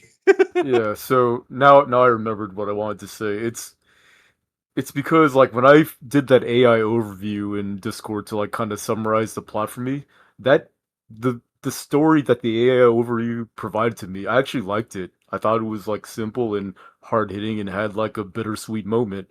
And then when I found out that that wasn't the case, and there were all these additional like proper nouns and events and like drama I needed to know between all these named NPCs that I'll never see because they're all dead, like it took me out of it because like when I first had just that AI overview plot summary, it felt more like a mythology about the ship I was exploring. And then the more like specific details were added, it felt more like a season of House of Cards, whichever like the least favorite season is. I think basically what you're saying is like why I didn't want to learn more because yeah, I just thought that the kind of the way they set everything up and everything was like really nice, and so learning the finer details I thought was gonna like ruin my experience. So I was like, I kind of don't want to know more. Well, so when you guys talk about the finer details, what exactly is it that you mean? Because like someone like me, I mean, I like learning like these historical events that happen on the vessel, but I don't think a lot of these things are explicitly laid out to you in the way you guys are describing. Yeah, so I'll give you an example. So in the AI overview, it basically gives you like the broadest possible strokes to tell the story. I didn't even know that there was a rebellion until I learned about the other details you guys were talking about and like all these characters and like bad actors and stuff. I just thought it was just like kind of like a look outside ending where like the ending, or like the pre-story of this game is like the ending of that game, where like it's just so extrapolated far beyond like the current events that it's just like a mythology of like just how fucked up the ship is, and you're kind of just Yeah. like exploring the mystery. I mean, I think that's actually that's exactly what it is, though. You are basically reading history, right? Like you are reading an account of these events, maybe 1,000 years after they had them. So, I mean, what's left at that point other than mythology?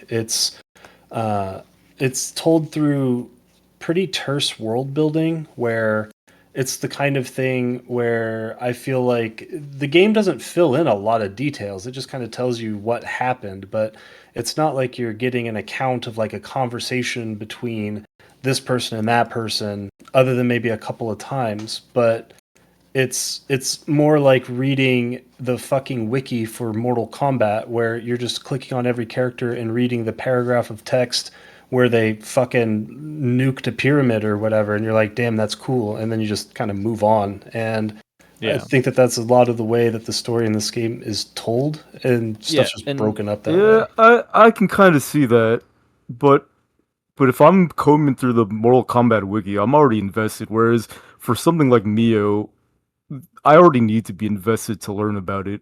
Like at but least with the the way that thing they is that presented the story. the way I feel about it is that you could understand a reasonable amount of the story without reading any of that stuff, because I'm thinking like, how would I know the civil war that happened between these two factions existed?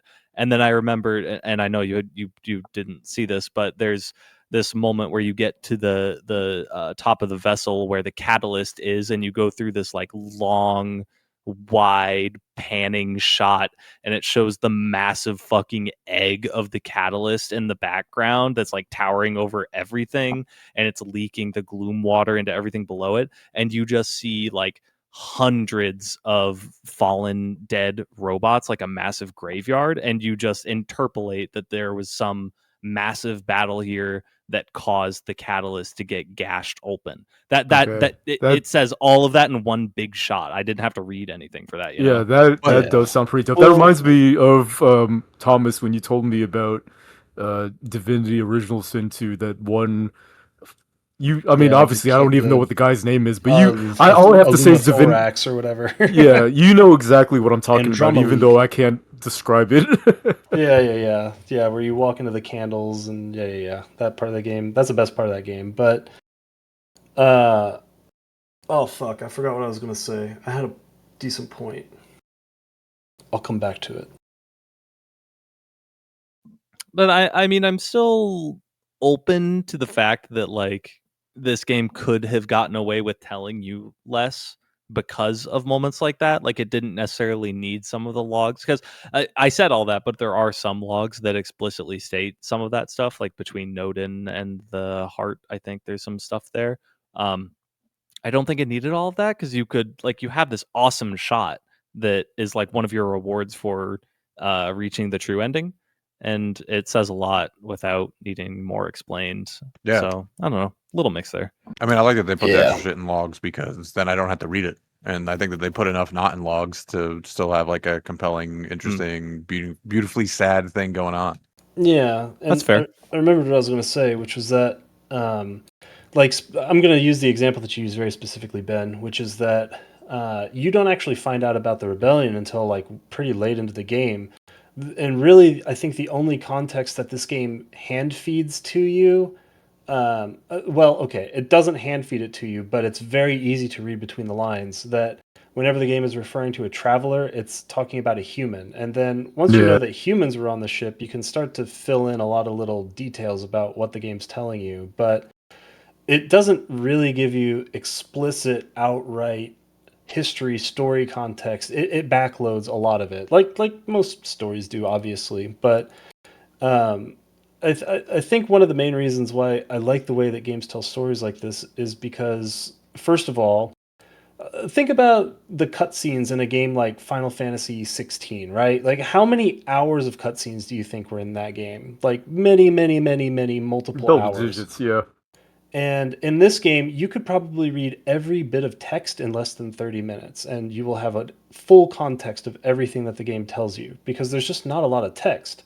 It's just kind of scattered, and I think the reason, obviously, why you don't like it is because you have to take all of these scattered 2 or 3 sentence details and fit them all together like a fucking puzzle game, which we all know how much you Yeah, love. yeah, I'm the mole person representative. You're asking a lot. Yeah, so like even though you could read every word of text in the game in less time than it takes to watch an episode of the fucking Simpsons or whatever, you still have to do the legwork to fill in all the details. And I like both aspects of this, and I think those are both aspects that you would not like.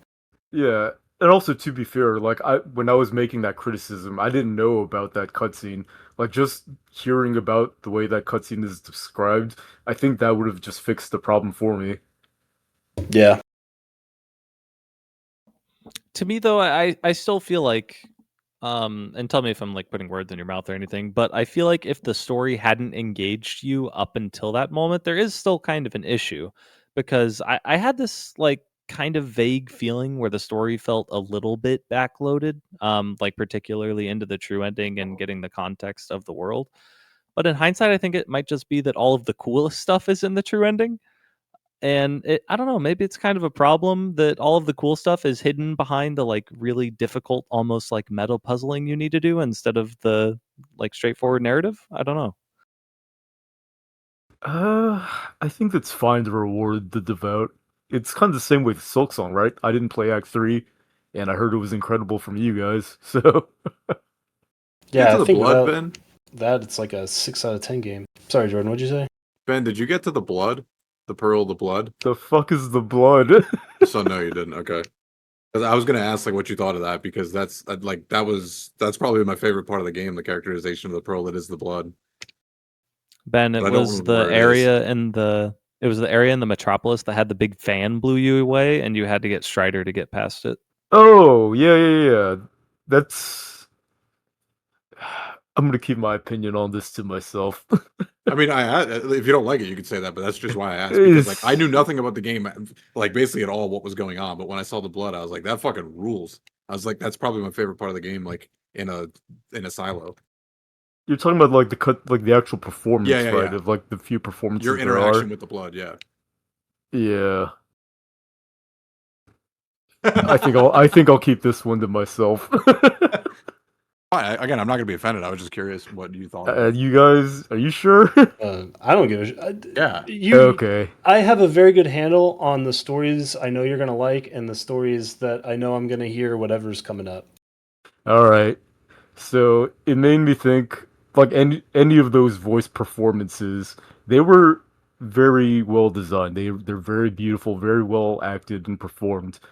But it made me think of when I played Expedition 33 in the ending where Verso is like crying and he's giving like the performance of his fucking life, and I felt literally nothing.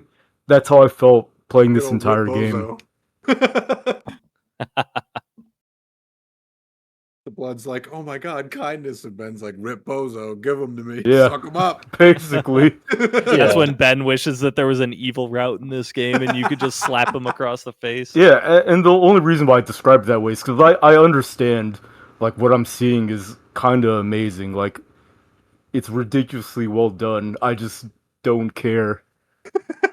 Yeah, and I don't think I mean there's nothing wrong with that because I didn't particularly care either. Like especially up to the point where you were at. I think Seth's probably right in that I didn't really care until the true ending, and then there's one cutscene where I actually felt like, damn, this actually stirs a little bit of emotion.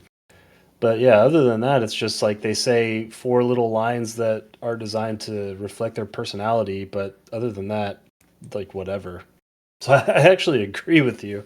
Yeah, and I just didn't like the way it feels because like it just feels like when you present a like a cutscene like that to me, the ultimate boss of the lowest common denominator, like if I'm not feeling it, like I resent it. Yeah, because I mean, it's just one of those elements where, like, I think we've agreed up till this point that the kind of point of those cutscenes is to display characterization of the pearls. But for some people, and I wouldn't blame anyone for feeling this way, Like you need a story structure for that characterization to have any purpose. Like, what is the purpose of a character, a well-written character, if it's not in a story that I care about, right? And I don't know. I think that's kind of a valid criticism. Yeah, I think so too. And I think some of the reason for that is um, I don't think you're really meant to feel super emotional when you play this game. I feel like you're supposed to have the same feeling that you would have if you were reading a chapter of a history book or a book of the fucking Bible or some shit. Like, you're not supposed to feel this great emotion overwhelm you. You're just supposed to be sort of a little bit curious about the mystery and the way all this shit fits together. I don't know. I guess my gut reaction was that I wanted to care because, like, if you're gonna give me a performance like that, I feel like I should care. And then when I don't, there's like that dissonance, and I just get upset.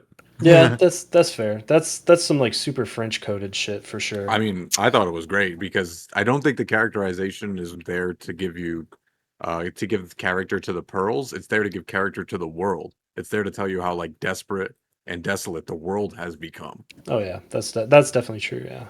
So Yeah. you don't care about the characters, you care about the world because of those cutscenes. Because I think if this game had like characters that you care about, I think it'd probably be a lot worse. At least personally, I think they would have Yeah. fumbled it. Yeah, So yeah, a I yeah. lot. agree with That that. And was- that's why my grand vision of what I thought the story was from the AI overview, I thought it was great because it just cuts all that shit out.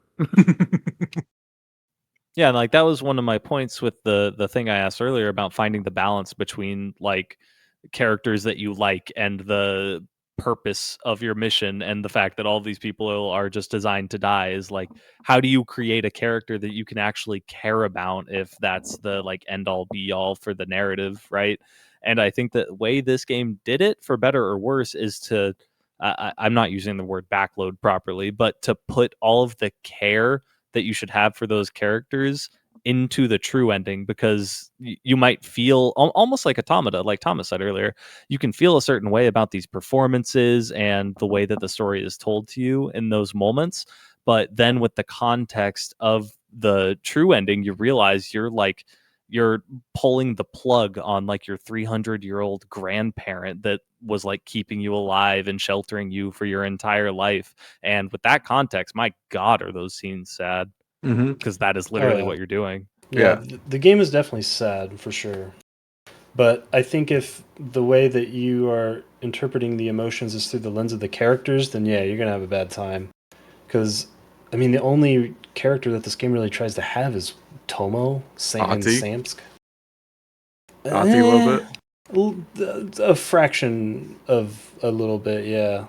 Definitely Tomo with what's his name though, the fucking guy who gives you all the Samsk, yeah, upgrades. those It's two. Tomo and Samps for sure. Yeah. Yeah, everyone else is just there to, yeah, like what Jordan was saying, kind of shed some light on the world and the events.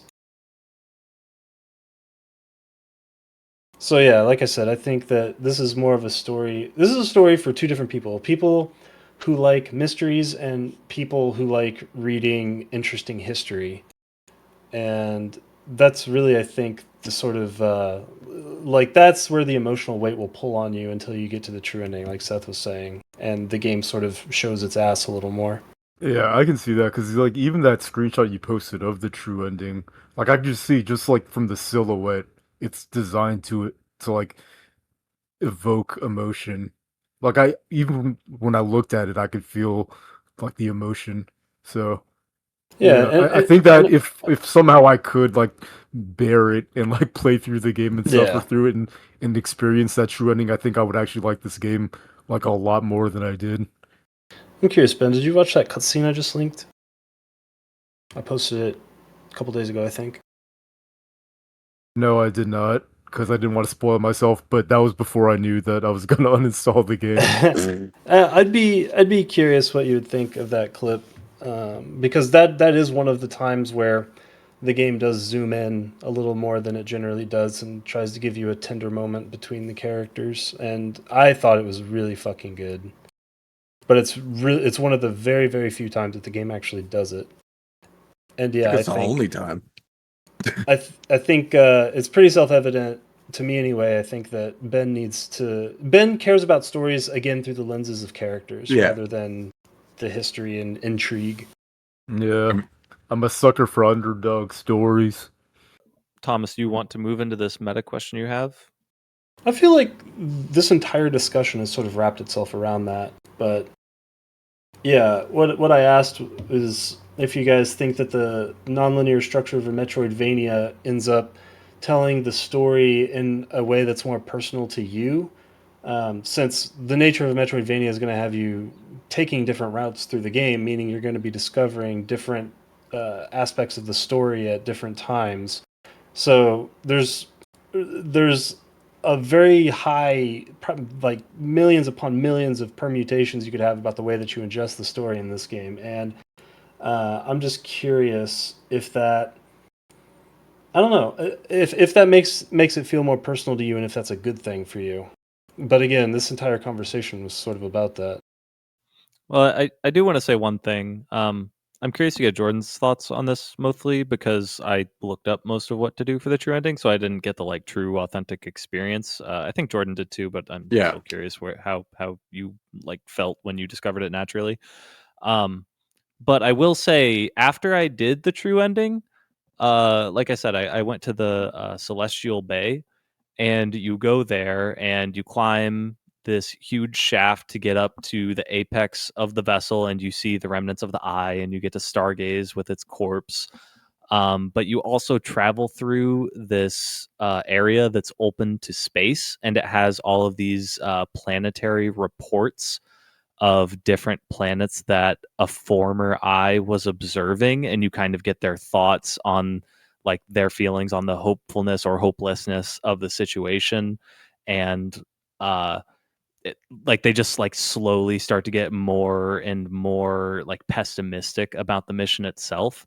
And after all of that, you finally get to go into the observatory, and you see that the previous eye that died, that's Mio's, that Mio is the keeper of. You see that eye found a habitable planet. Ember downloaded the coordinates and then deleted them, and then Ati shows up and says like the mission is doomed. And I think that if I found that naturally, if I had just like found that before doing the true ending, I think that this would be a 10 out of 10 game for me, because I think that that build up and the way it tells you the context around the story without exactly telling you everything, and then the confrontation with Ati in the observatory is immaculate. It is incredible. And if I had experienced that naturally in a personal way, like the question you're asking, it would have been fucking phenomenal. It would have been incredible. And I imagine there are people that must have done that, because finding the Celestial Bay isn't very hard if you look at the map. I think that's a good point. I didn't think about it before you mentioned it, but I think the game is kind of does itself a disservice in making the true ending so obfuscated to the player.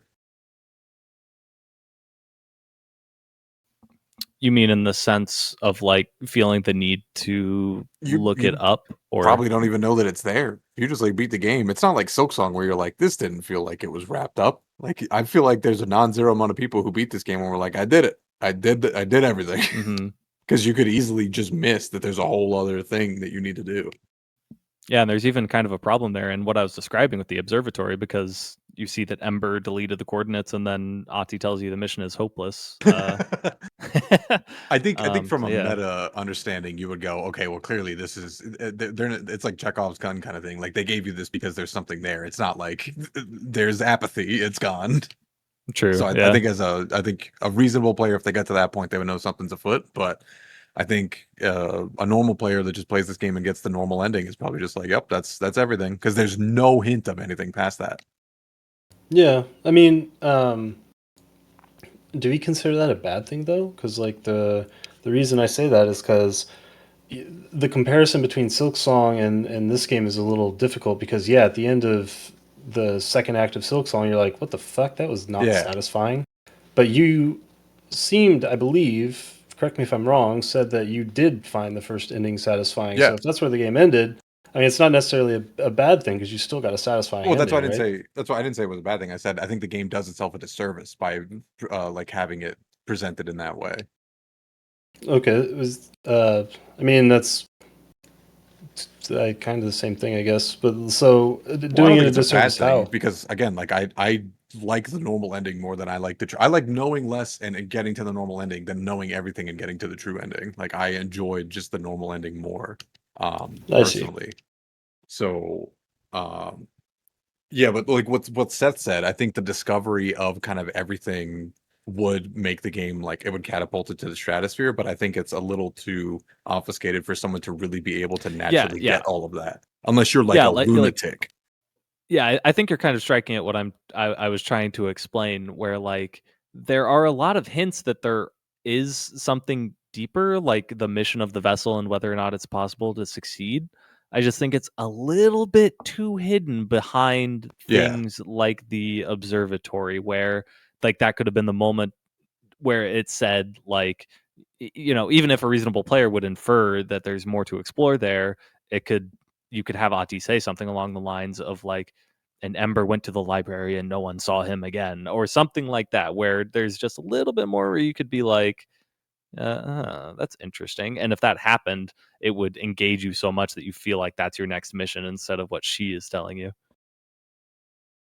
Okay. I see. I understand now. I think I forgot the point of what we were originally talking about because I'm high. But yeah, that makes sense. Yeah, because I What think to Seth's point, learning about what the story is, like in a wiki style, versus experiencing the way the story is laid out in the game are two completely different things. Because I think Oh if yeah. Ben just reads the story, he's not going to have the same level of like cool realizations you would have if you like basically suffered through this game, like if it was a La Mulana style game, which would probably take you like 25, 30 hours, I would have to guess, to get the true ending if you didn't look Yeah. anything up. Yeah, I mean that's kind of what I was saying before too, right? Where if you read the synopsis of this game, you'd be like, "Eh," but Yeah, it's really just in the way exactly. that it's presented. Yeah. So I think it's a little What? bit of a disservice to kind of make it so like hidden, like Seth said, to for that beauty. So just as like a hypothetical, since this is like an easy thing to adjust on like the game dev side, what if literally the first step was just a little more yellow painted? Yeah, exactly. It could easily be something like Mel just telling you, "Hey, I found out this thing," and blah blah blah, like whatever, like Well, something like easily like that. I don't know for sure if I would say that it's not yellow painted, because even me, the person that has to look up all of this shit but still loves it, even I noticed like, you get to the room with the wheel and you see the broken finger, and eventually I go back to the hands room and I find the finger, and like I have the functioning wheel. Like I found all of that stuff naturally. I just didn't know what to do with it. I only found Like the wheel. I didn't find the finger. I don't even I actually think have no idea how the fuck you found the finger naturally. That shit's crazy. because I was fucked up in the vaults, bro. I couldn't get in Oh, there. that's funny. The reason my run back was so long is because I had to run all the way through there. It's so funny. I found the finger before I found where you jump up to put it, because like one of my first thoughts after I killed the hand was, I wonder what's in that fucking room. So I went there almost immediately, and I had no idea what to do with the finger until later on. I only did it because I think it was my only route to do so. It was funny. um, but yeah, I mean, the only reason I bring that up is because it's not impossible to think like, okay, maybe there's a little more here. Yeah, But I don't think it engages you with the potential for what the story actually is with that. and I think also like again, there's a disservice in having to look it up because I think that when you look it up, like, dude, the guys in this game, people are like fucking. I don't know if it's AI or if they're all stupid, but God, dude, the instructions were so bad that to the point of where I They're was really just bad. like, I would just watch videos and then just be like, where did he go? Okay, I'll just go there because yeah. So I think having to do that sucks versus if the game found a way to railroad you into what you need to do. Hmm. It's And true. I think that this game would also benefit from the type of guide that I had when I played Outer Wilds.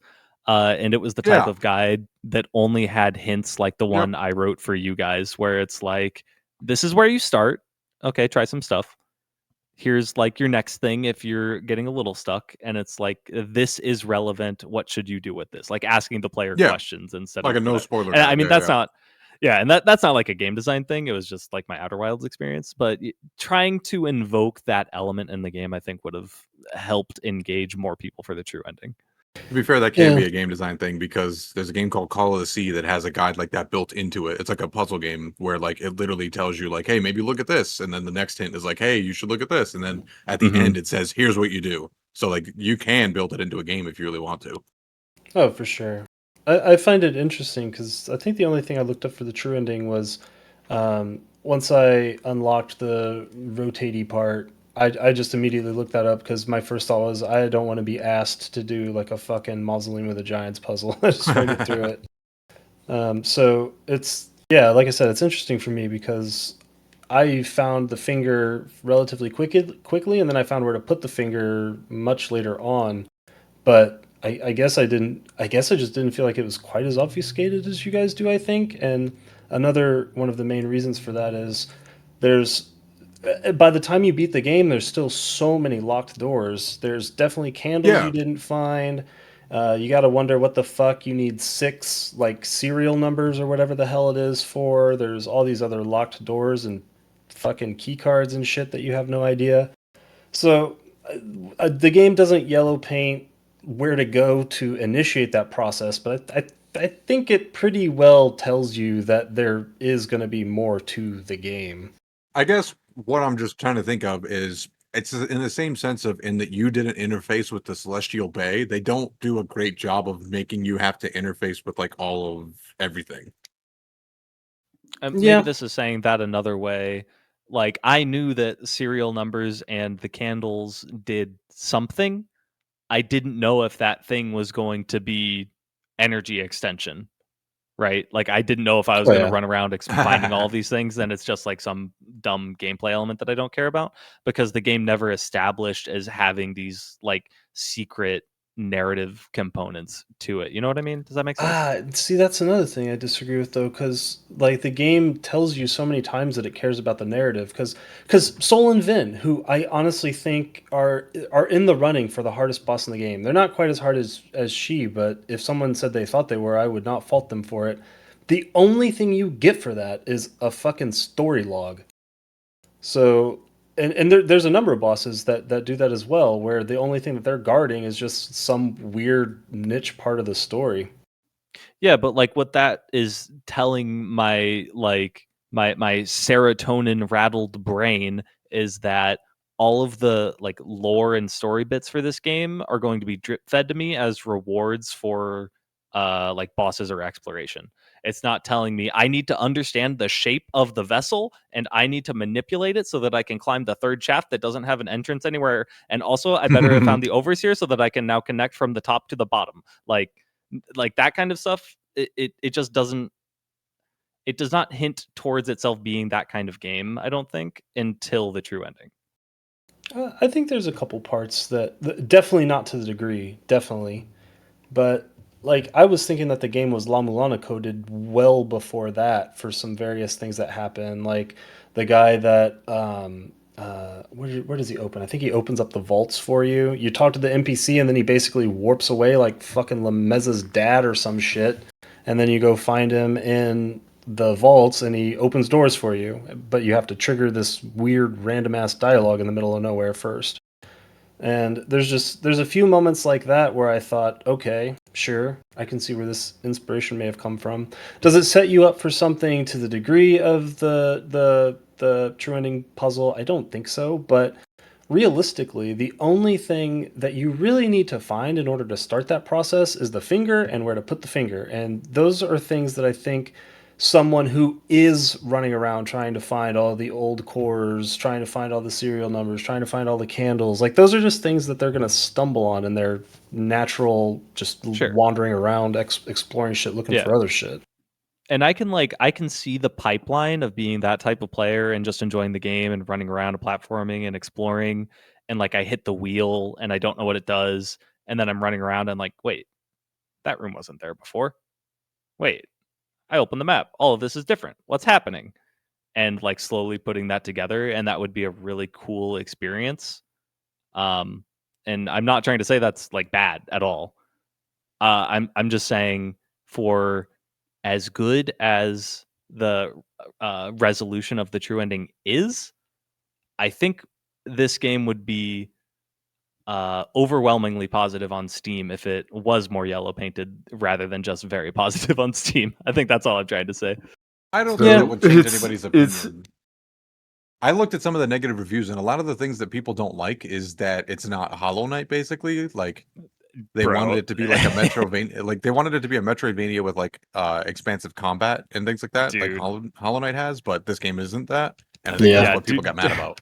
And the Do not runbacks look at and the stuff. negative Steam reviews if you don't want to have a lobotomy. Holy god. Yeah, it's all people being like the runbacks suck, blah blah blah. Like it's all kind of like very like basic, small annoyances that people just like let drive their reviews to negative. I think that all of these people they're, would write negative reviews for Dark Souls 1, every single one of them. I think their play times would be very telling there, because yeah, if you only played the first 2 or 3 hours of this game and you weren't forcing yourself through it for a podcast, then I think I think I might have refunded this game if I wasn't Yeah. forcing myself through it for this. So if they only played 2 or 3 hours, I mean, I guess I get it. I mean, the But top if- And review right now is someone who played like 30 hours and has all of those complaints, like the runbacks suck and the combat never expands, blah blah blah. Yeah, that's just cringe. And then the second highest review is someone who played it on Game Pass who bought the game just to leave a review responding to that guy, which I thought was hilarious. Basically saying great. that guy had the wrong perspective coming into the game. I do think that like a lot of Metroidvanias can kind of have this problem. La Mulana is kind of an exception because it's like puzzle focused rather than platforming, I would say. But like, dude, go back and try to play Hollow Knight 1 with no upgrades at the start of that game. Oh yeah. It feels terrible. And it's really hard to like balance the cool ass platforming abilities that you get in a game like this with the amount of time it takes to get them and the platform you have to do up until then with how good they feel after Yeah. you get them. I mean, Hollow Knight, a lot of Hollow Knight's good platforming is like endgame coded too. Like, other than that, it just kind of was like Super Metroid style rooms, which is like it's fine to move around, but it wasn't like sick like this game's. I think it's not. It wasn't a platformer. This game's a platformer. That game wasn't.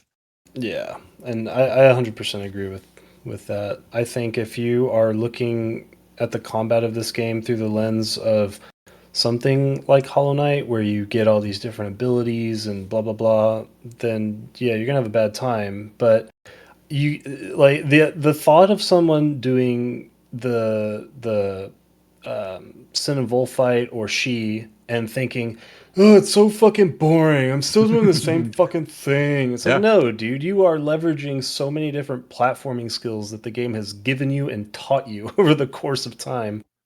Also, because I wanted to say this ever since I saw some of these Steam reviews, this game is not hard. This game is not hard. I will say it with the top of my chest. This game is punishing.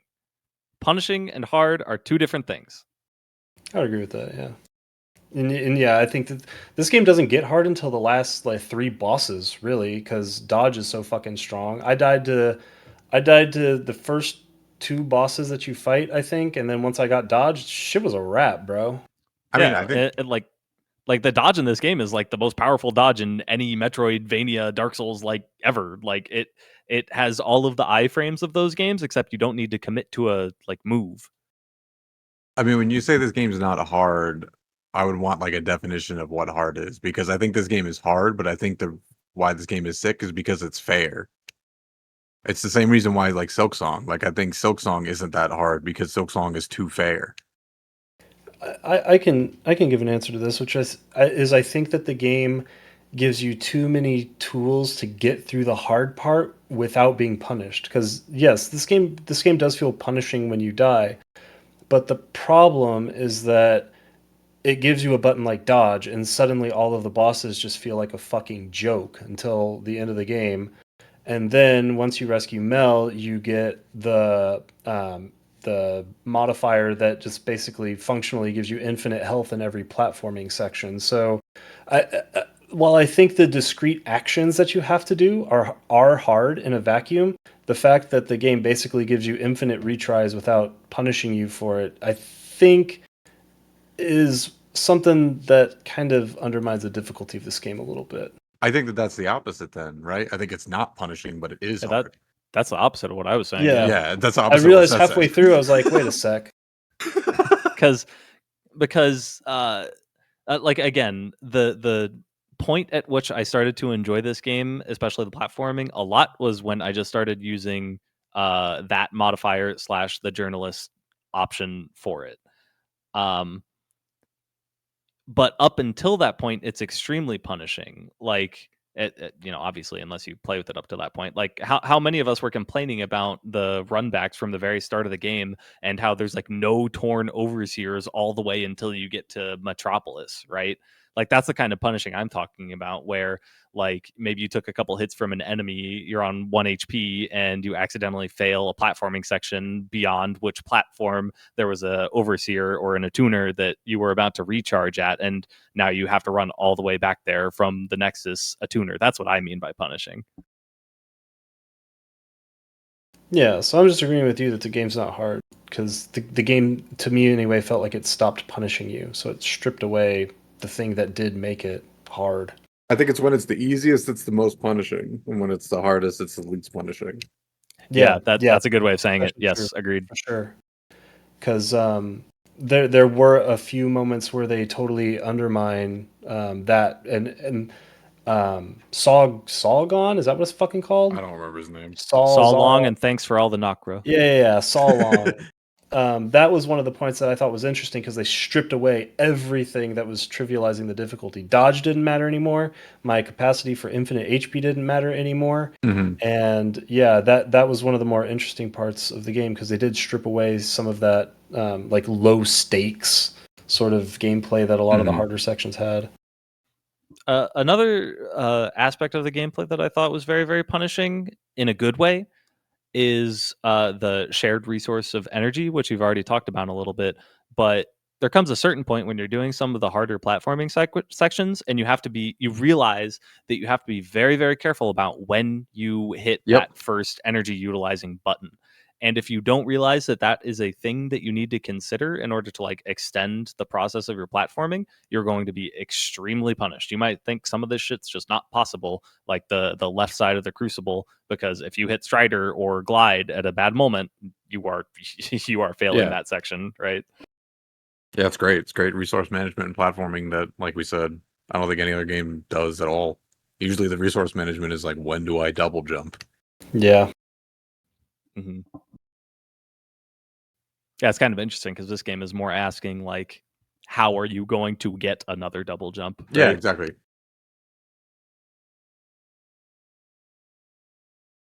Yeah, I think that part's great. But yeah, no, I think the game's fairly hard. I think the game's even harder if you're not acclimated to these games, right? Like you're not really giving somebody MIO as like, hey, do you like Mario Bros? Then you'll love MIO kind of thing. Yeah, definitely. I think I guess the problem for my perspective here is that I'm comparing the difficulty of this game to something like Silksong, right? And in my opinion, Silksong was like 10 times harder than this fucking game. Yeah. But in a vacuum, the game is definitely still hard. To me, I think they're close to the same. I think Silksong, for me, Silksong felt harder because it was less fun to play. I think this game was more fun to play, so like I didn't mind the runbacks. I was like, oh, that's cool. I can just like go back and like think about what I did and hopefully do it better next time. And you would kind of see that this game had like, I don't know for you guys, but like every time I had to redo something, I was noticeably better at it every fucking time. Oh yeah, for sure. Oh yeah, true. That is definitely true. You would do a run back, but then because there were 7 enemies that were designed like bosses, you would get hit 3 times and be like, this sucks. I'm not having fun. I agree with what you're saying, but like this kind of goes back to the punishing thing. Like in Silksong, if you're learning from the boss, you can still get to the boss and like heal up a bunch and you're good. There's like no way to heal in this game unless you're using the floor recharge thing. Those are the Nokras. Or the Nokrabations. Oh, I just meant like if you're like going to a boss. Yeah, there's no healing in neutral, Yeah. Here's what I think. There's a thought in my head that lives rent free from our Silksong episode, which was the time where Jordan said something to the effect of, I don't think I spent more than 10 minutes on any boss in this game. And all that I could think is, what the fuck? I spent multiple hours on multiple bosses in this game. So I guess I'm bad at different things. Sure. I mean, let me just pose this to you, Jordan. I don't think that there is a Carmelita in this game. Oh yeah, I didn't for think sure. Carmelita was that hard. The only boss that took me like a decent That's amount of crazy. time was That's crazy. Lost Lace, like the last Lost Lace, and I think that was like maybe 4 tries. Yeah, I don't Yeah, that was think crazy. I mean, the bosses Lost are Lace took me easier. 2 hours. The bosses are definitely like easier in this game than that game, but I think the platforming in this game is a lot more demanding of people that definitely don't have the dexterity to do platforming like this. Because I still Oh, think sure. platforming is Yeah. like Yeah, a yeah. lost genre. That's 100% Like I true. think this yeah. game is still Yeah. like a baby platformer compared to what like the 90s and even early 2000s was presenting as platformers. I still think I would say that the only platforming section harder than anything in Silk Song was the Crucible, and like that's it. Yeah. There's some sections in Redacted that were pretty fucking tough. I just think it was guess. more the platforming in this game is much more interesting than the platforming in Silk Song. Much more. Yeah, for sure. Oh yeah, that's not even Yeah, close. Not even I even agree with counting the that. Crucible. Yeah, no doubt. There. But the bosses in that game are definitely like a harder and like more mechanically complex than this game for sure. And the enemies too, like, but I think that's also like to a fault in Silk Song, where like the enemy gauntlets in that game were a nightmare, and the enemy gauntlets in this game was like, why are they Yeah. here?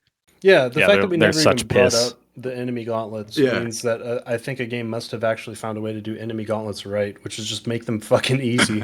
I don't think they did it right. I would like it better if it was a platforming gauntlet, like if the room became like a moving platform, like a single screen platformer kind of thing, and then like the move, and you had to deal with that. Oh, 'Cause yeah. I think that Yeah. thematically more fits with what the game's going with. So I think the fact that they put enemy gauntlets is only because Silk Song has enemy gauntlets, and not because it fits the design of the game. Yeah, I think that like in every single possible way, this game exists in the precise liminal space between Silk Song and Ori and the Blind Forest, where it's like a slider between those two games from platforming to combat. And this game is like exactly in the center of that, maybe slightly leaning more towards Mhm. platforming. But because of that, yeah, like the weird, bad, like rando combat just feels a Yeah. little bit worse because it's not taking advantage of the great platforming tools that they have. Exactly.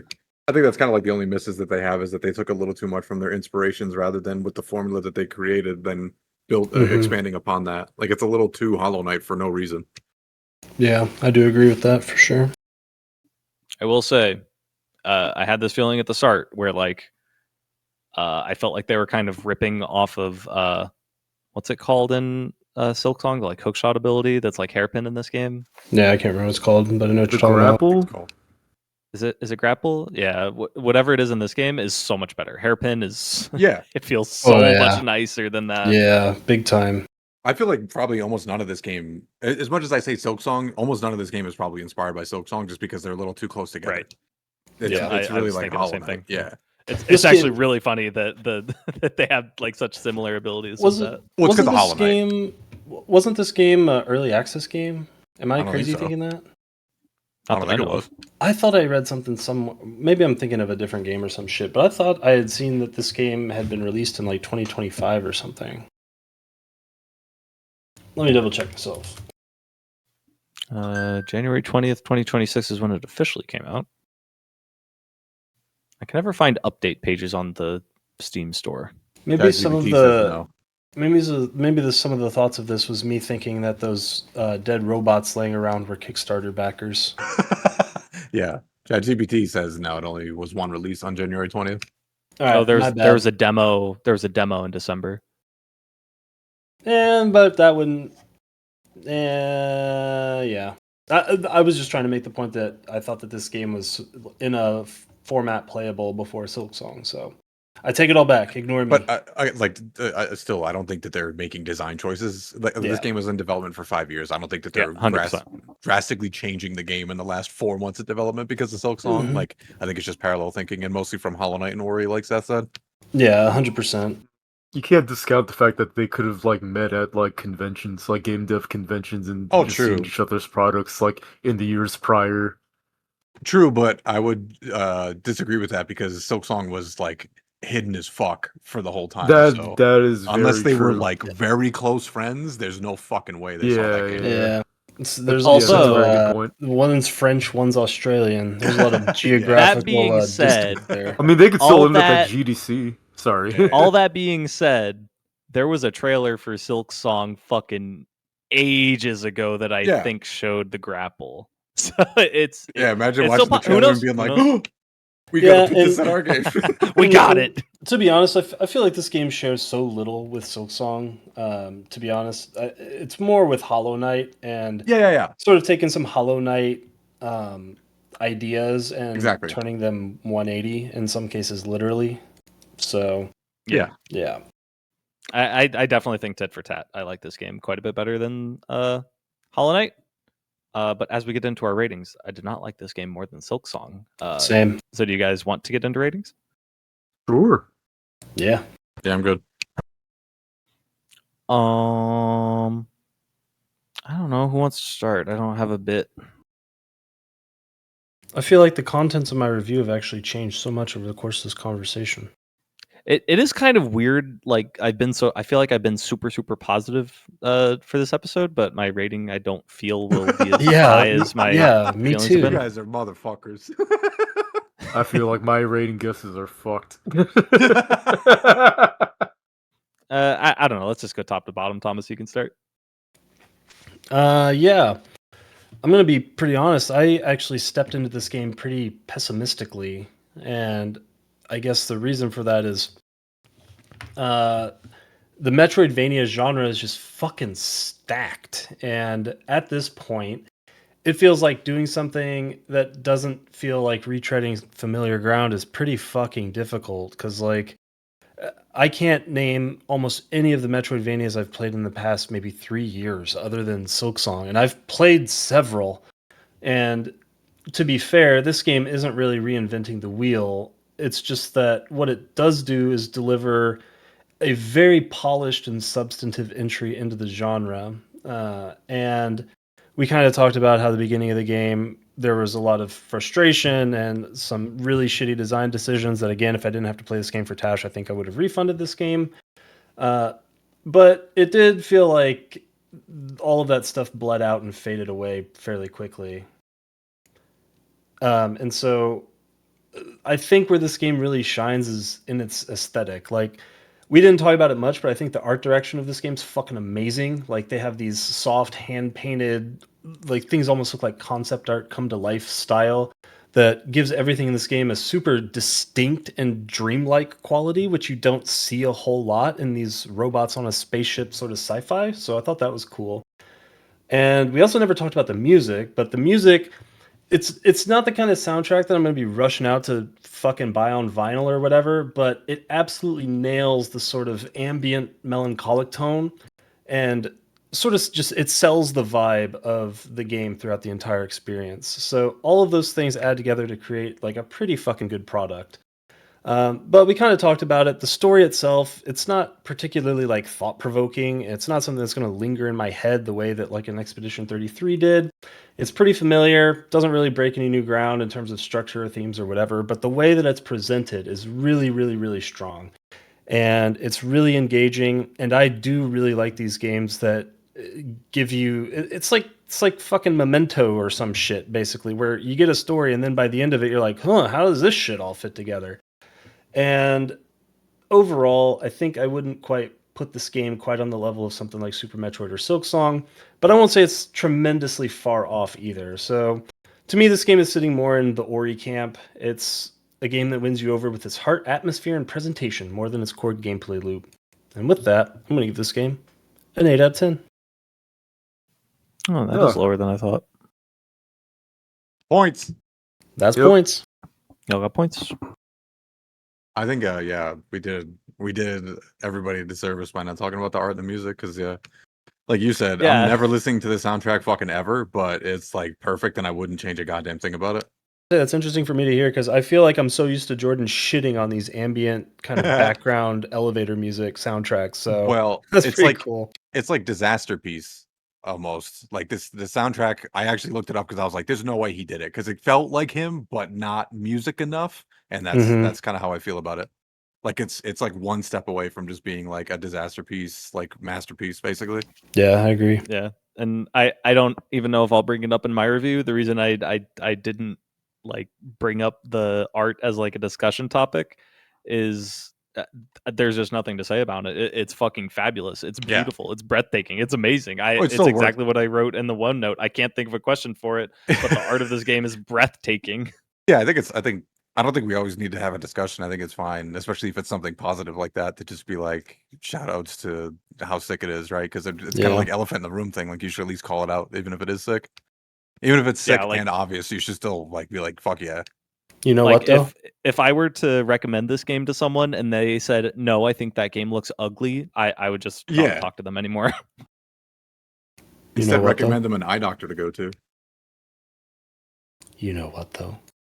What's What? that? Silksong still looks better. Whoa! I Actually, agree like with the that. direction of, I think I think so. I like the direction of this game more. I think Silksong I- is higher quality, but I think the colors usage in this game is much more up my alley than Silksong. Agreed. I think this game's a very like cohesive product, and it doesn't like stretch its boundaries in terms of artistic expression as much as Silksong does. It kind of stays within a more narrow band, and I'm not saying that is a bad thing because it's just really good within that narrow band.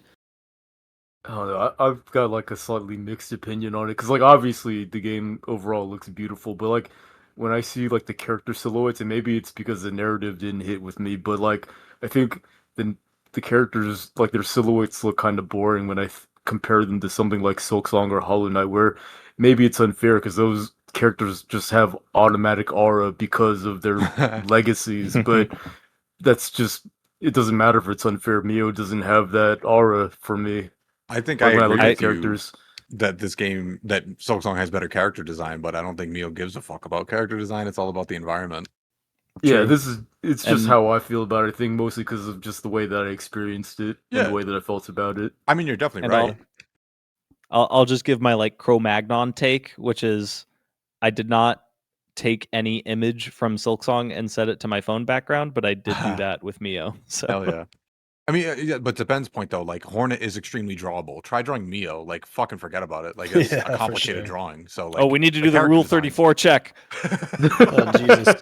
Yeah, and again, that's why I give Silksong so much credit because yeah, Hornet is a character design that you can just say to someone and they'll be able to conjure up an Yeah. image of her in her head, and she's three different colors. Yeah.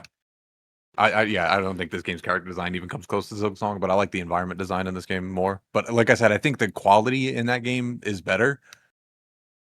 But that might just be because they had 14 years to fucking make it. True. I would compare the art of Silksong to something that like I haven't fleshed this thought out, so forgive me if it sounds retarded, but to me, I think the art of Silksong is more like something you would see like hanging up in a fucking art museum, whereas this game just felt like something more like a really fucking badass sci-fi movie with like dope ass visuals kind of thing. Does that make sense? I would almost say the opposite. I think Silksong is more of like a technical marvel, where this game I think has a lot more of like a artsy fartsy spin.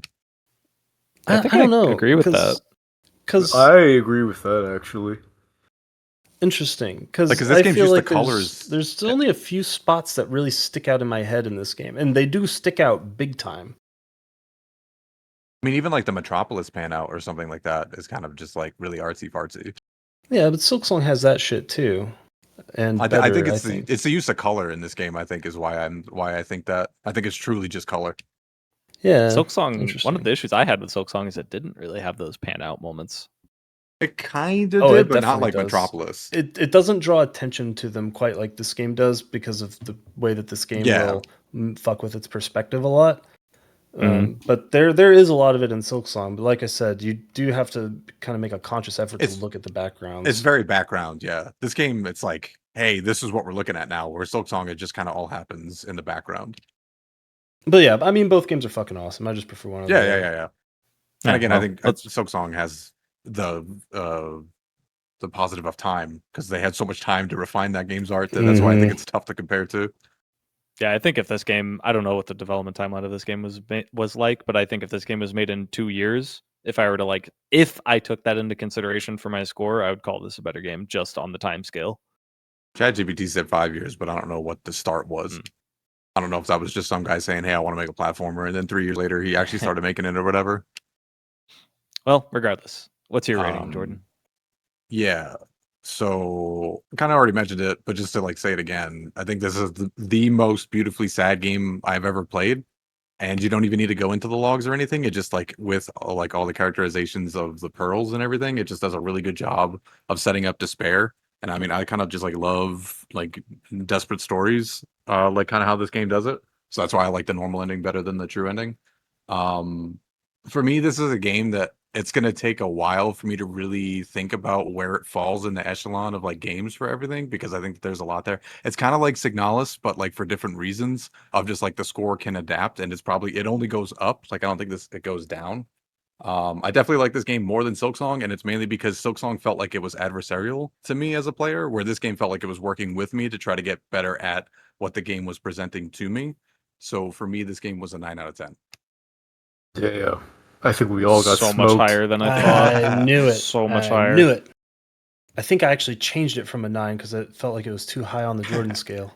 And it could potentially go higher as well. I think what the true ending is going to stop me from going higher. But yeah, I mean, I just really liked what this game was doing, top to bottom. I think I'm gonna note that for future Jordan scores that you really like sad, somber stories, because that was an element that I hadn't quite. I mean, I say this now. to Tom reasonably enough that like I hate that NieR Automata has like the that it ends on like a hopeful note. I wish it was just like desperate, everything's dead and GG. Yeah, interesting. I think you made a lot of good points in there. True, I agree. As for me, I don't think I'm gonna say it super long because I don't know. I've said a lot of how I feel about this game already. Quite frankly, I want to rate this game a 10. I really want to give this game like a 10 or a 9.5 just because of my experience of playing through the game on my second day of playing, learning about the world, learning about the true ending and the puzzle involved. Like the greatest compliments I can give this game is that it is like very Outer Wilds coded. There is a lot of like just go explore and you're gonna find interesting stuff. And the characterization is great. The art is fucking drop dead beautiful. But man, my experience in that first day was rough. And I just had too many like feelings of unforgivable moments where I was just too frustrated as a player to not lower it a bit. And something else I didn't really bring up is I noticed like quite a few bugs, like a lot. Like one was a visual bug in the image that I posted up above. I said like I was just saving it for posterity because when you're moving through the vaults and there's the flooded rooms, it's not supposed to look this way, but the water moves in the pipes. It's just not supposed to do that. Like it would be a death zone if like that water was actually there. And I just noticed like a lot of really small like architectural stuff like that. Like when it's noticeable, I do bring down scores because this is a craft. You should be careful with it. But they were careful about it in all of the right ways, like Thomas said, from the heart of the game to like the absolute joy that you feel when you discover things like the map looping on itself. It was a great experience. I'm glad we played it. I'm glad I picked it, but I'm going to give it an 8.5. Nice. Nailed Damn, I it gave you all on the points. money.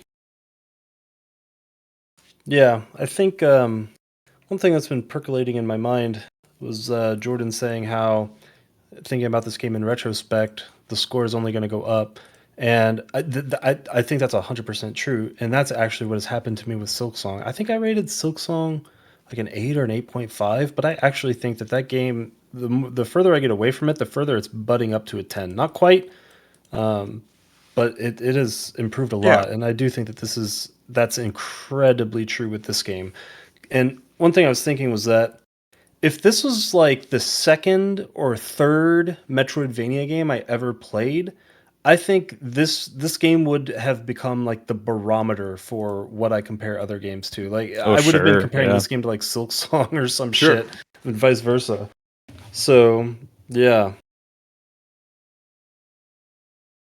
Yeah, I think this game would have set a very strong standard if it came out before all of those games. It's very clearly influenced by them, which was another factor I think in my score that I didn't quite bring up.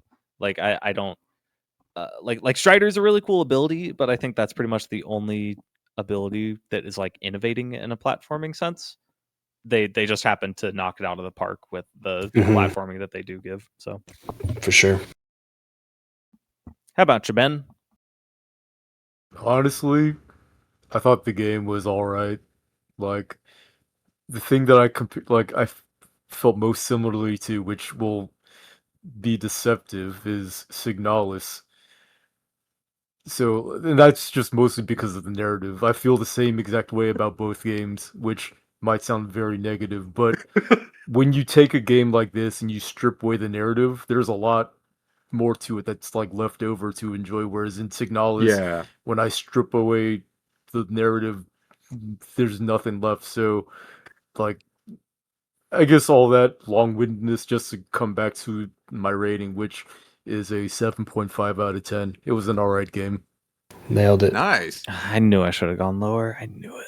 I think that's with Signalis though, because like if Signalis was just like, hey, play the game, you're like, ooh, this sucks. Yeah, for Yeah, sure. that does make me think a little bit about the 10 I gave for Signalis, because like I think the story of that game to me is Yeah. like a fucking 11. But you're Yeah. absolutely right. Where like I kind of want to experience that story again, but man, I don't want to play that Exactly. game again. Yep. Exactly.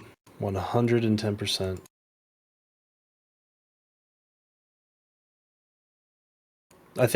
I wonder if this is the first game I've ever guessed Ben is the lowest score. We did Signalis, right? Yeah, but I don't know Yeah, I if you don't know what guys my knew guesses about were. like how I felt. We didn't at know the how much time. you hated it. Yeah. Another of few games where Jordan is the highest scorer. Yeah, we'll have to remember this one because that was very unexpected. You guys just ask yourself this question: how indie does this game feel? And the more indie it feels, the more I'm probably gonna like it. Just out of like how my like opinions form on game. Like Control is extremely AAA, and I hate that game. This game is extremely indie, and I love this game.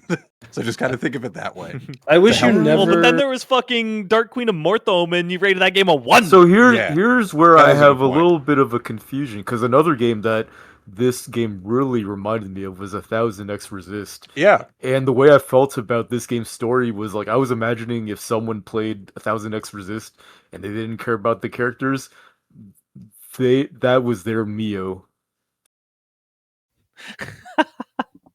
Oh, someone played and then didn't care about the characters. That's their MIO.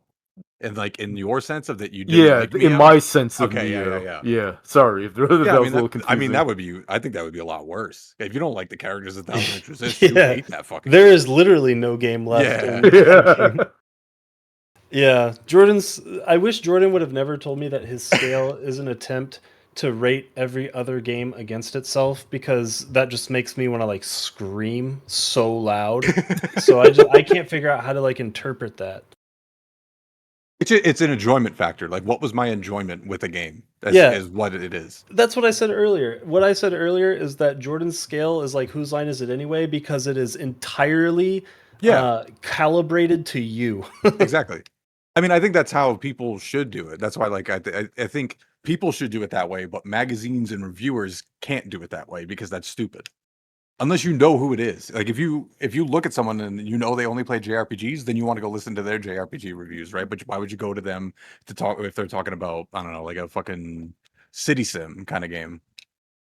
Yeah, for sure. So I don't think people should listen to me. It's just this is what the enjoyment that I had with this game was. Yeah, yours is like entirely subjective to yourself Yeah. versus other people doing like professional reviews trying Exactly. to be as objective as possible. Correct. Yeah, I'm not trying to be objective at all.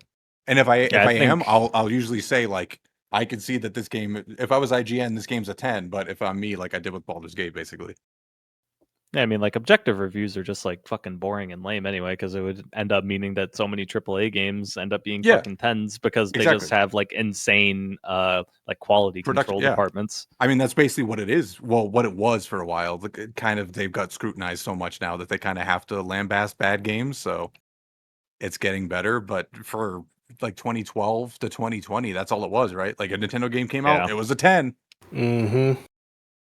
And even now, gotta we still keep have Donkey getting Kong those Bonanza showing up review at Game of the copies. Year.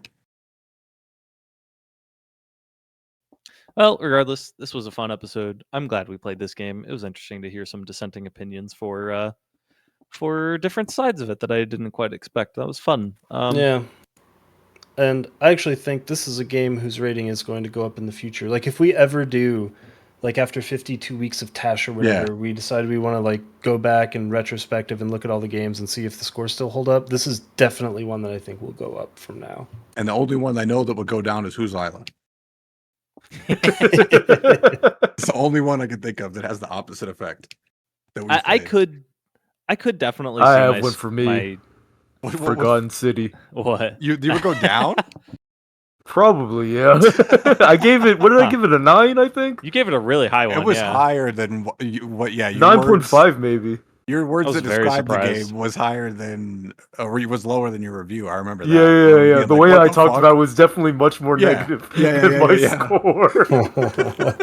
That's a good point. Yeah. Yeah. I think Thomas is definitely right about this game though, because like I said, that like first half was the rough part, and like if we played it again, I think that would be a lot less frustrating for me. Yeah. Great game But- though. This was a good pick. Yeah, I'm glad we did it. Thomas, what do we play next week? Wait, me? Oh shit! It is my game next week. Oh yeah. It is. I totally forgot about that because I already played it.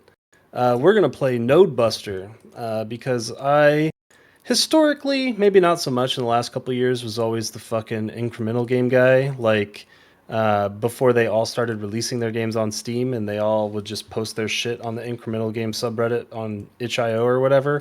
Odds are I had played it before then. Not so much true now, but I was just interested in getting into the nitty gritty of talking about idle games and all that shit because I'm doing a second playthrough of NGU, so it's kind of on the mind right now. And it's only like 4 hours long. I think I beat it in a little over 3 hours. I'm also generally curious about Nodebuster because in like the game dev space, it's been popping off recently. Maybe because of its like a perceived easiness to make, but it's also I think causing a lot of frustration in the actual like gaming community of that genre because it's gotten to the point where like you can just call a lot of these games that are coming out Node Buster slop. So I'm actually curious to like play the Yeah. originator of that name, of that moniker. Yeah, it's the same here as well. Because even though I knew that the game was super popular and it had great reviews, every time I would look at the trailer, I was like, this looks boring as fuck. I didn't even want to play it. I just tend to believe that short form incremental games are just like fucking incredible. Like I think Norp Appaplog is one of the best incremental games I've played personally. And it's only like a couple days long, I think. They're hit or miss for me, but yeah, we'll get into that next week. Yeah, we'll talk about it next time. Bye. See ya.